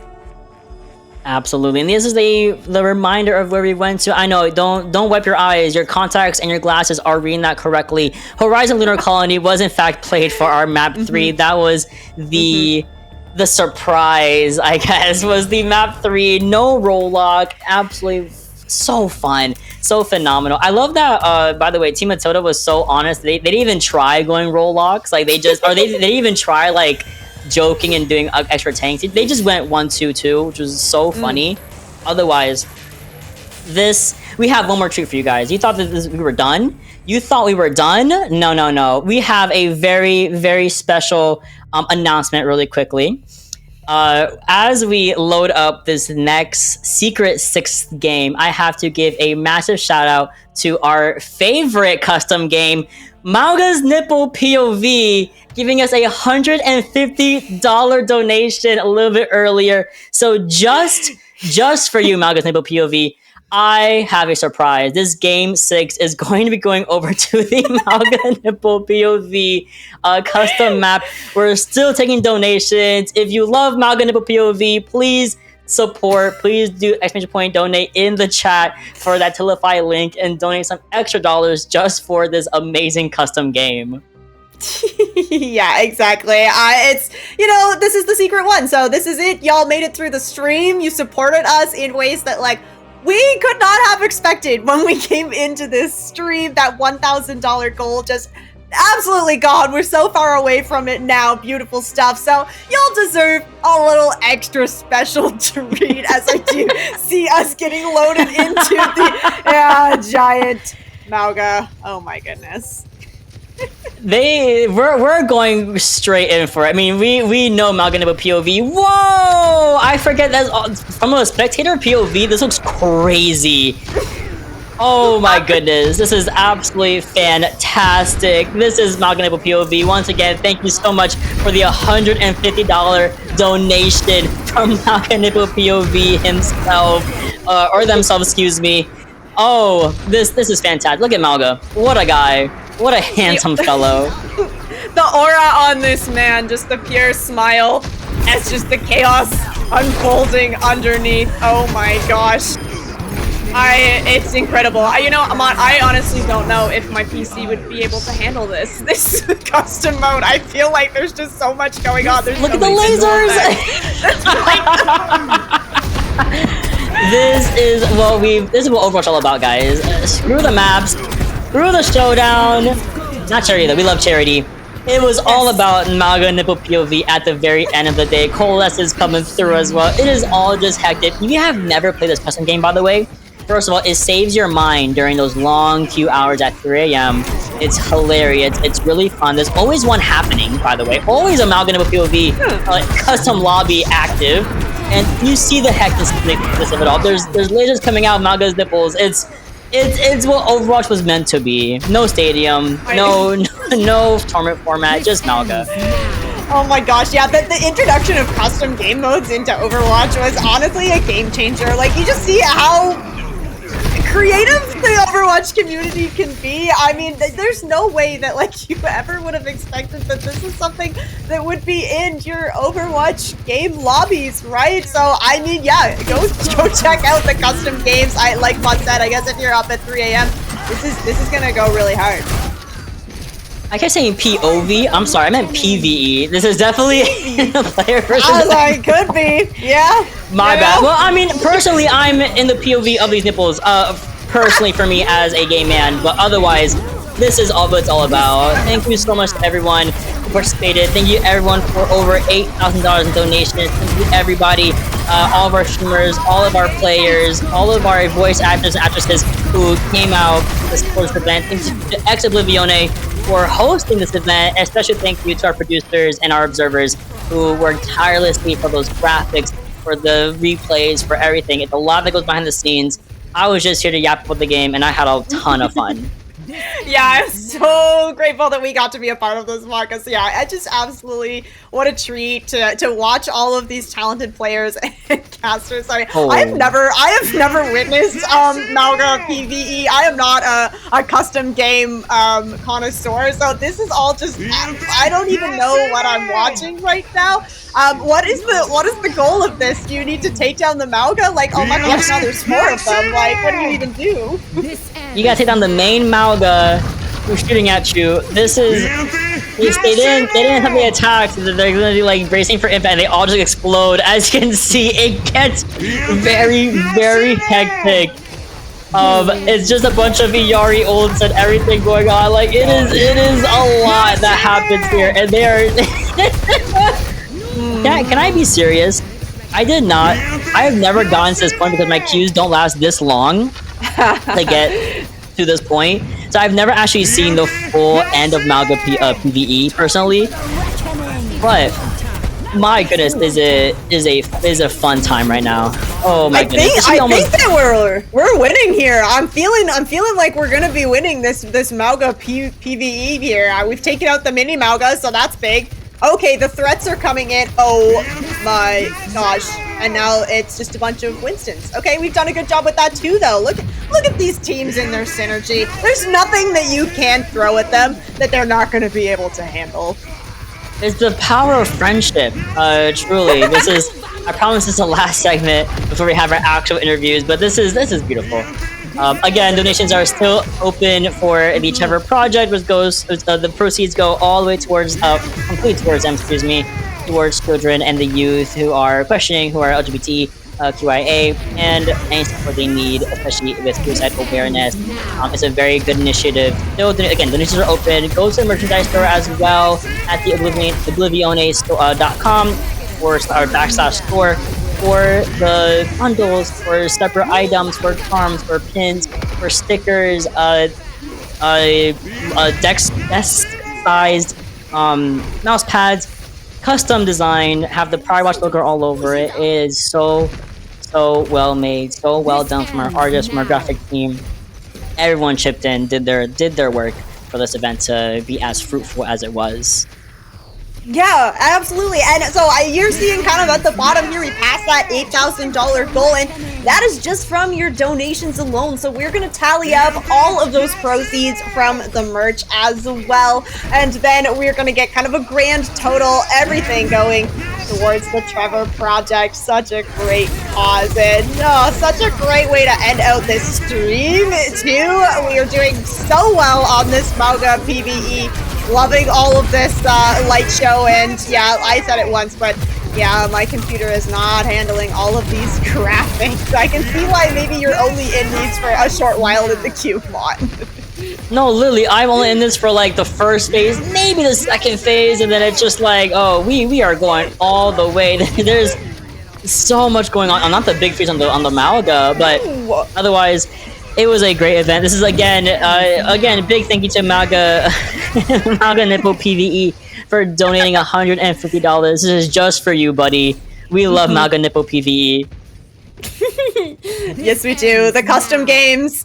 You can find them there. Mods promised me that there's at least one going on at most times. There's always one going on. Right? People love this mode. Ooh, okay, Megatron has just wiped the floor clean of all those Reinhardts. That's okay. The Sigma is named Opals. Opals, the Sigma. Why not? His toes are out. We have nipples out and toes out around these parts. This is all about this is the custom game. This is what we wanted here. Yep. This is so funny. Oh my goodness. Again, all for charity. All for fun, all for charity. Everything's worth it. This is beautiful. Yeah, we've been up to a whole bunch of shenanigans here, chat. So if you haven't been able to tune in kind of earlier, definitely go back, rewatch this VOD. It has been so much fun. You can get a little bit of Overwatch 1 nostalgia. We had Horizon Lunar Colony making an appearance, and shedding the weights of the roll lock for that map once again as well. So all kinds of fun, and like Maud just said, all in the name of a really good cause as well. So really thankful for the streamers, our content creators, and our voice actors / actresses for coming out here and participating in all of this good fun. Oh, we're getting some perspectives of this. I just saw a picture. Oh, these are great. I can't wait for these to be posted on Twitter at some point. This is wonderful. We have reckoning happening. It is just, it's a fun time. I had a lot of fun. I cannot lie. I am so happy the community did come out for this, did show out with $8,000 in donations, a little over $8,000. And I also like that we kept the 69 cents. I did notice that, and I shout out anyone who specifically donated that many cents just to keep it that way. And all the people that donated after that did not add any more cents. I appreciate you. This is a beautiful number. If you can get to like, oh my god, if you can get like 10,000, it'd be great. But I'm so happy with AK. This is amazing. Absolutely phenomenal. Okay, we are at the boss, 10 seconds, counting down here. I mean, there's still a whole lot of damage that needs to be done to this Mao, guys. I guess we're counting down to a next objective. See, Rain is the one that doesn't know anything about this game mode, but I know that there's a whole lot of chaos happening, a lot of ultimates here, and Team Death. Okay, we got little statistics over on the side here. So this is round 8? Round 8? Yep. Like, we have been at this. Oh my gosh. Okay, and Team It's kind Death. of like, it's kind of like zombies, like Call of Duty Zombies, where it's just like it's just round after round after round. I don't know nothing about zombies. My boyfriend does all that, and I just happen to watch him and his friends. But it's kind of like that. We're just like rounds after rounds of rounds of like this is just all hordes. Hordes of Winstons, yes. Hordes of Reinhardts, hordes of Topals, the Sigma who keeps killing Aspen. We're almost done. We're about to complete Malga Nipple PvE. Let's go, team. We've frozen, locked him down. Looking good. That smile. Oh, Malga, just never stop smiling, You're losing all of this HP, just falling apart, and doing it all with a smile on your face. I like this, the Torbjorn, the Torbjorn's coming out too. Just an army of Torbjorn sounds really terrifying to me. Bunch of molten cores on the floor, we gotta avoid that, and we certainly do. Big orbital ray. We're almost there. They gotta capture the point to the 100 marker and avoid all these Torbjorns whom are just insane lot of just stuff all over the place. 9,000 HP left. They can do it. I know they can do it. I fear that Rox died to a hammer there from a Torbjorn. Sorry, Rox. We did catch that in the kill feed. Little hammer death there. Okay, so I'm getting it. I'm understanding this as it's going on. There's like these little mini games that are kind of happening. Yes. Okay, so we gotta slay the mini boss now. Okay, we're doing a good job here. Oh my god. Oh, that was. Oh yeah, it's the Reinhardt with a shatter. Mini boss, yes, mini boss the Reinhardt. It's very fitting. And a bunch of them too. Oh my goodness. And then these like this grid of just fire coming your way. Wait, low key the downpour from Connor was crazy there on that big Reinhardt. That's massive. What a goat. Actual goat on this hazard. 3K. Oh my god. They're gonna get it. Let's go. Let's go. We can do it. Come on, team. Yes, they did it. We've defeated Malga Nipples. We've done it again. We survived the day, and now, finally, that will be the end, the official game part, and of course, of PrideWatch. I know we have a couple of interviews lined up, but really quickly, as a quick reminder, again, charity is open. There's $8,000 donated. Someone donated enough to have 96.69, so thank you again. We love that number. And merchandise is still open to be taken. There is or to be bought. There are giveaways also happening on each prospective streamer's channel, creator's channel. Every player has a giveaway, I believe, that is already in the books. That's already paid for. Just go like, retweet, and I think answer one of their questions and follow them and Ex Oblivione GG on Twitter to be entered in each of their brackets, or each of their giveaways. And I think that's everything I got, right, Rain? I think so. My understanding is now we get to move on to some interviews potentially, potentially a pre-recorded one, or potentially an interview with one of our team captains. So we had Matilda and Valeria. So we're just gonna, hang out here, figure out what our next steps are. But all that action and excitement, I think everybody, chat, ourselves included, could use just 1 second of kind of breathing time. Yes, we get to relax. For 4.5 hours. We did fantastic. Otherwise, it looks like, yes, we're going to be going over to our interview. So that is I believe the end of us. Thank you so much, Ex Oblivione, for giving us the opportunity. Oh, I'm back for interview. Oh. We're doing the interview. So we're going to do this really fast, quick little video interview, and then we're going to come back for an interview with our team captains. Be right back. Hello, everybody. Welcome back to the interview studio here in between games, and I'm here with Matilda. Matilda, how you doing today? I'm doing excellent. How are you doing? I'm doing well. You woke me up like 2 hours before I'm usually supposed to wake up to do this interview, and you held me at gunpoint and tied me into my office and said you better be doing this right now.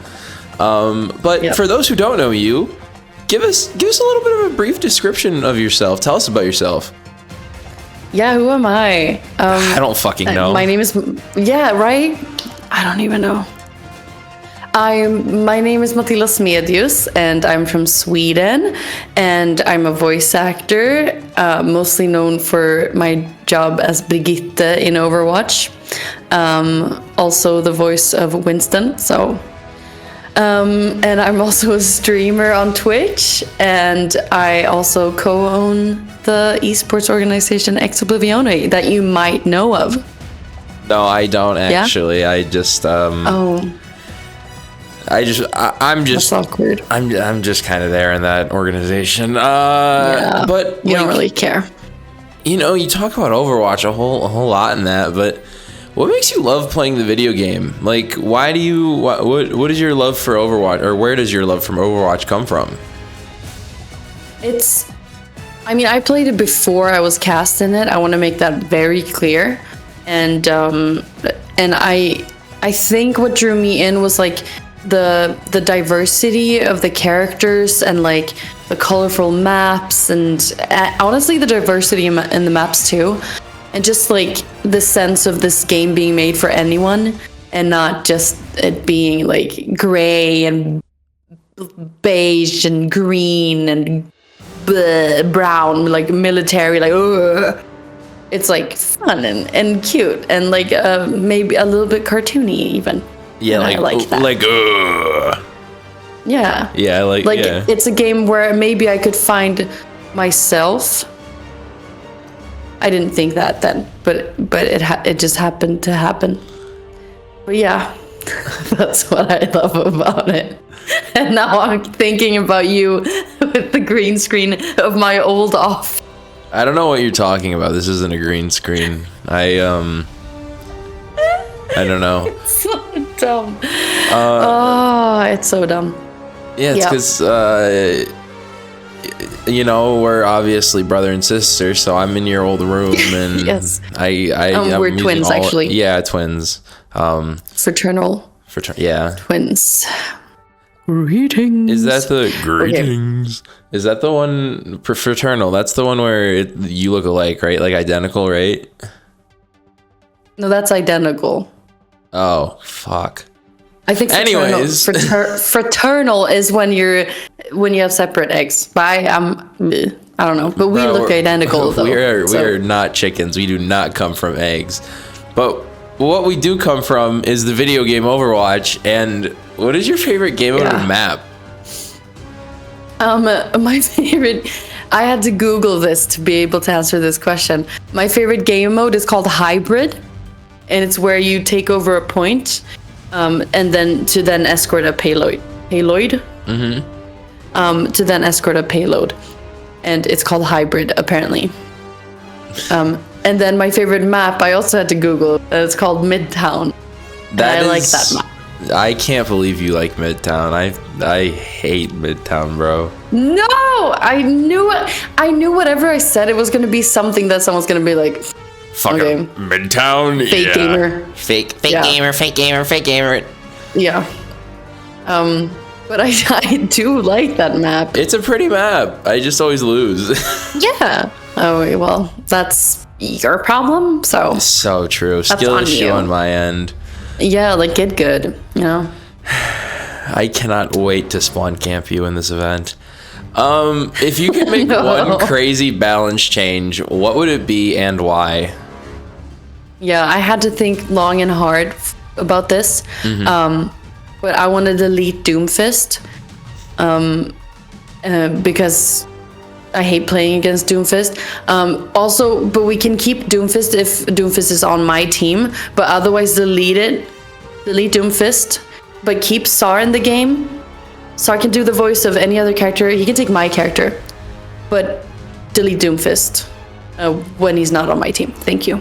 We should Vote have... Matilda, 2026. Yeah, delete Doomfist. Say it. Give it one more time and say it with your chest. Like, give me some emotion behind that. Give me some emotion behind that. I can't do that because then someone's gonna clip it and then they're gonna like send it to Sar and I'm gonna have to explain why I'm saying delete Doomfist.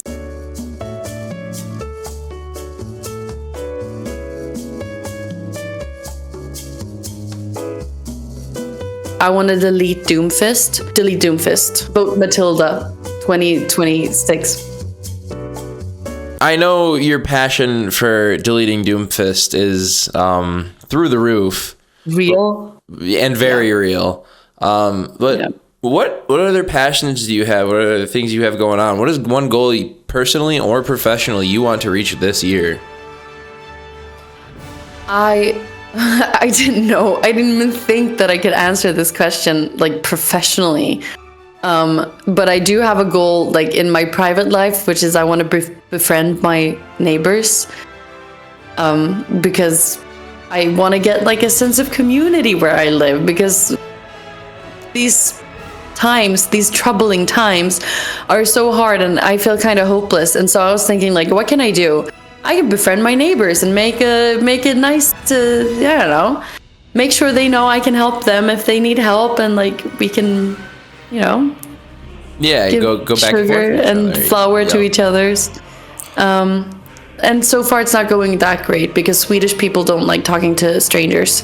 But I'm working on it, and I have befriended my Danish neighbor. So that's something. One up, more to go, but you know what you can give them that would probably make them very happy to be your friend? You could probably give them some viat or milk. Is that how you say it? Meat and milk? Meat and milk? Yeah, meat and milk. What is the... What is this? Soviet? Yeah, or you meat could... and milk? You could do... Shit. That's... Milk. Yeah, shot and milk. Or shot and vin. Milk. Shot and vin? Yeah. Vin. Yeah, I'll give them that. You could give them a... Yeah, they can come by and get a bottle of vin, en flaska vin. You're doing so well. Your Duolingo is showing. My Duolingo is showing. I'm ready. That sounded... I don't know, but that sounded like I was saying something else and I didn't like it. Your dick is Your doing Duolingo is well. showing. Put it away, please. There are children here. I'm only wearing a shirt because I just woke up 30 minutes ago. Anyways, that's all the time we have for today. I hope you're having fun in this event, because obviously this was recorded live and totally not pre-recorded at all. Yeah, I'm having so much fun and we're kicking ass. No, you're losing. I'm on the opposite team, so you're... Yeah. Like I said. Probably are. No, we probably are. I think it's going to be it is a close game, and Don't everyone lie to is me, having please. fun. Yeah, that's the most important thing. What, having Thank fun? you. Oh, I'm going to be having fun spawn camping you. That's all the time we have for today. Thank you so much for coming on, as per usual. And we'll see you probably at the end of the event. Yeah, I'm excited. Hope it goes well. Fingers crossed. Team Matilda.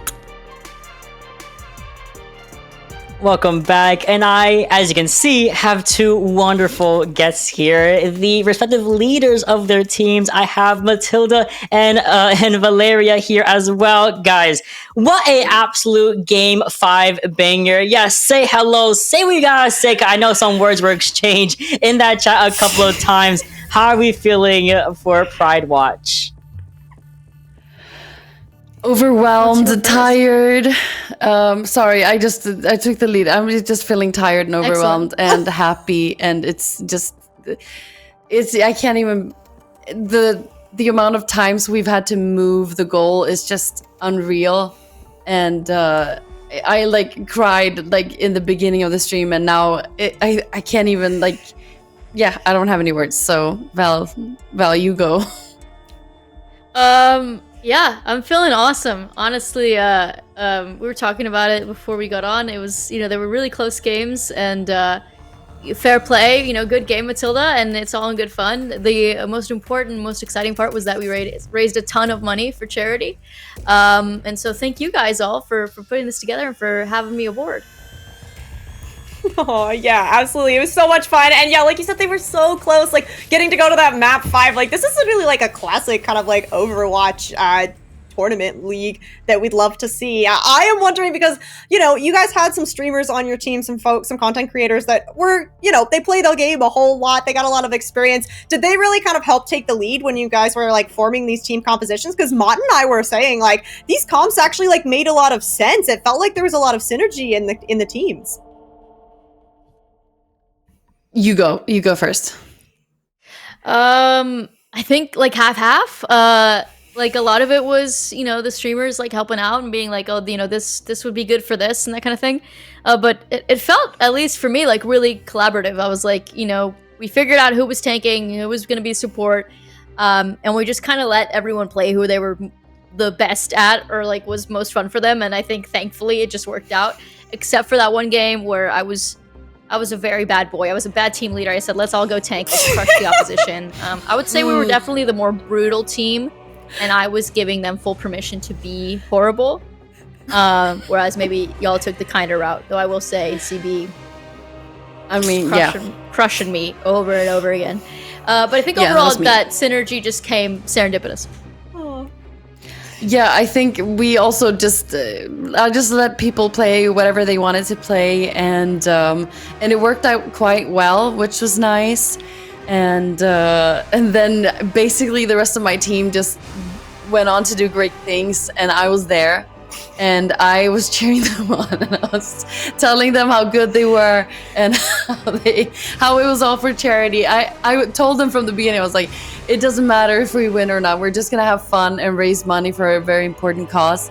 And then I got really into it, and I might have told Connor to eat my shit several times. Val scared me so many times. Valeria, you scared me. I don't even know how, but somehow you were like always there when I was trying to get away. I went into a room and you were there. So it was really good gameplay. Everything scared me, to be fair. So yeah, I just let the rest of my team do whatever they wanted, and they were doing so well, and I just applauded them from the sidelines. Yeah, I think as team leaders, it was kind of our job to be like the cheerleaders and the moral support. Exactly. And then the rest of the team can take care of business. And that's what being a leader is. It's collecting all the money, being the CEO, and letting everyone else do the work for you. Yeah, that's what I've learned. So I love it. It all works out in the end. It does work out in the end. And speaking of Lunar Colony, I'm glad I have someone to blame for those quadruple tanks coming out for you guys. Matilda, I had to know, what was the initial reaction when you saw 4 tanks and 1 support coming from the side of Team Valeria? I need to know, what did the team think? What was the initial reaction?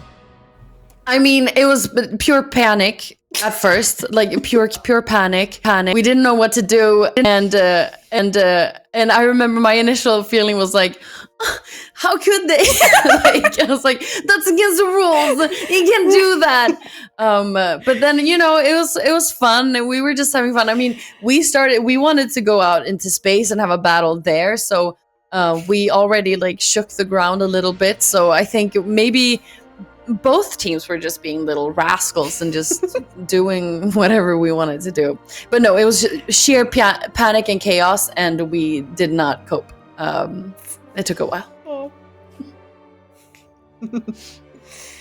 Amazing. Any final questions, Mott? I don't have any final questions. I'm sure that you are both so exhausted. I mean, yeah, five maps is a really long way to go, especially where like so many of those maps went into like overtime as well. Like, y'all have been playing the game for a very long time at this point. So yeah, definitely, I'm sure you're looking forward to some well-deserved rest. Absolutely. I'm looking forward to just like, now I know what the experience is, sitting and playing and having people watch me play like competitively, and like going through 5 maps. Like, I can't even, I don't understand how people do it. I'm so exhausted. There's been so much in my head, and I'm just so happy that we raised this amount of money. Like, I can't even, yeah. Like I said in the beginning, I don't have any words. Why am I even speaking? I don't know what to say, but I just want to say thank you to everyone watching and donating, and everyone just like joining us for this thing that we did for the first time, and we raised so much money for such a good cause, and it's so important, and it's just, it went so much better than anyone could have ever expected. And so I look forward to the meetings following this event, because we're just gonna sit there like, how did we pull this off? How did this happen? But it's all thanks to you guys, to everyone participating, and to everyone watching and donating. So thank you so much for that. No, thank you guys. If I can get one final word No, in. yes, of course, please. I'd like to redeem myself for my C9 in the first game. I think, without a doubt, if I hadn't done that, we would have taken home the entire cake. But here's the thing: a lot of people, they're flaming me, they're griefing me for this. I stepped off the cart to save Aspen's life. She was being hunted down by Freya, and my empathetic, kind, caring, giving, protective alpha heart, he couldn't help seeing one of my pack mates in danger. So I rushed in, and I wasn't thinking about the consequences. And so, thank you, thank you, Matilda, and you see me. I feel like you see me. Thank you. That's all. That's all I have to say. For sure. That's being a team leader. I mean, we see each other.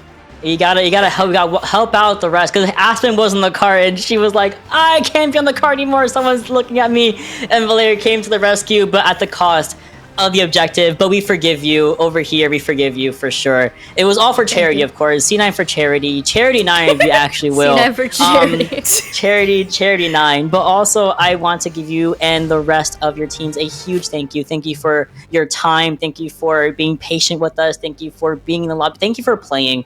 I am so appreciative of your work, your future work. I know it's coming as well. And I just, kudos to you guys. Genuinely big kudos to you guys. Thank you. No problem. I'm gonna let you guys go.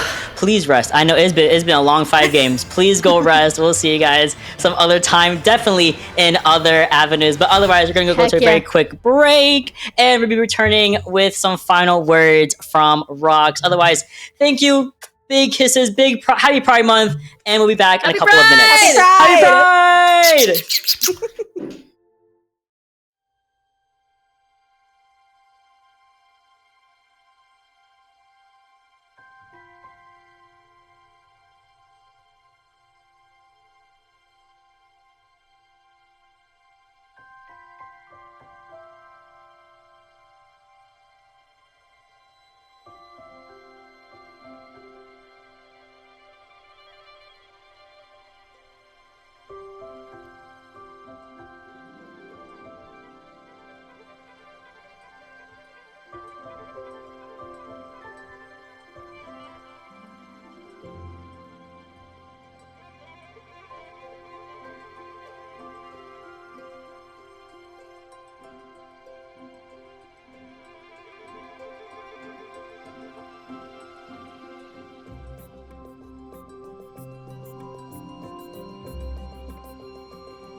Well, hello everyone. I am back. I am back, and I am still not. I haven't processed anything, and I don't have any good words to say. I genuinely can't even remember what I literally just said to our wonderful casters and Valeria. But Rox does know what he wants to say. So Rox, take it away, bestie and twin, and just absolute goat of the stream. Thank you so much. It was a valiant effort made by Team Valeria, and it's very upsetting we lost. But in all seriousness today, thank you guys so much for joining us for PrideWatch.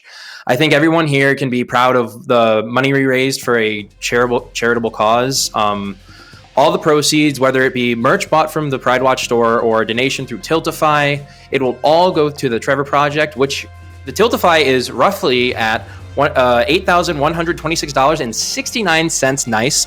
And roughly from the PrideWatch store, we have $250 of merch sales going there. And then PrideWatch store will be up until June 30th. So go. The Tiltify campaign will be up for a little bit longer as well.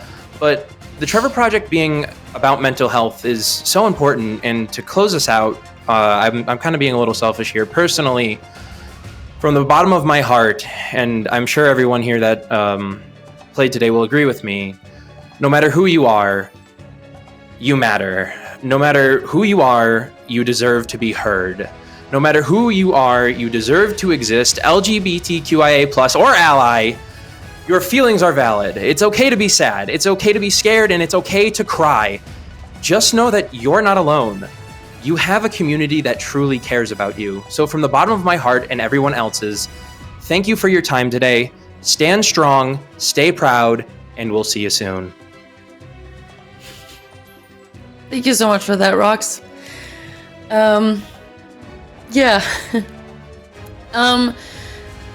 have nothing to add to that other than thank you to everyone who participated, and thank you to everyone who donated and watched the stream, and to all the people at EXO who's done such an amazing job. And fuck, you made me cry. I'm trying not to cry myself, so let's sign off here. Thank you once again. Yeah, thank you and guys have so a wonderful much. day. We love you all. Yeah, bye everyone. See you next time.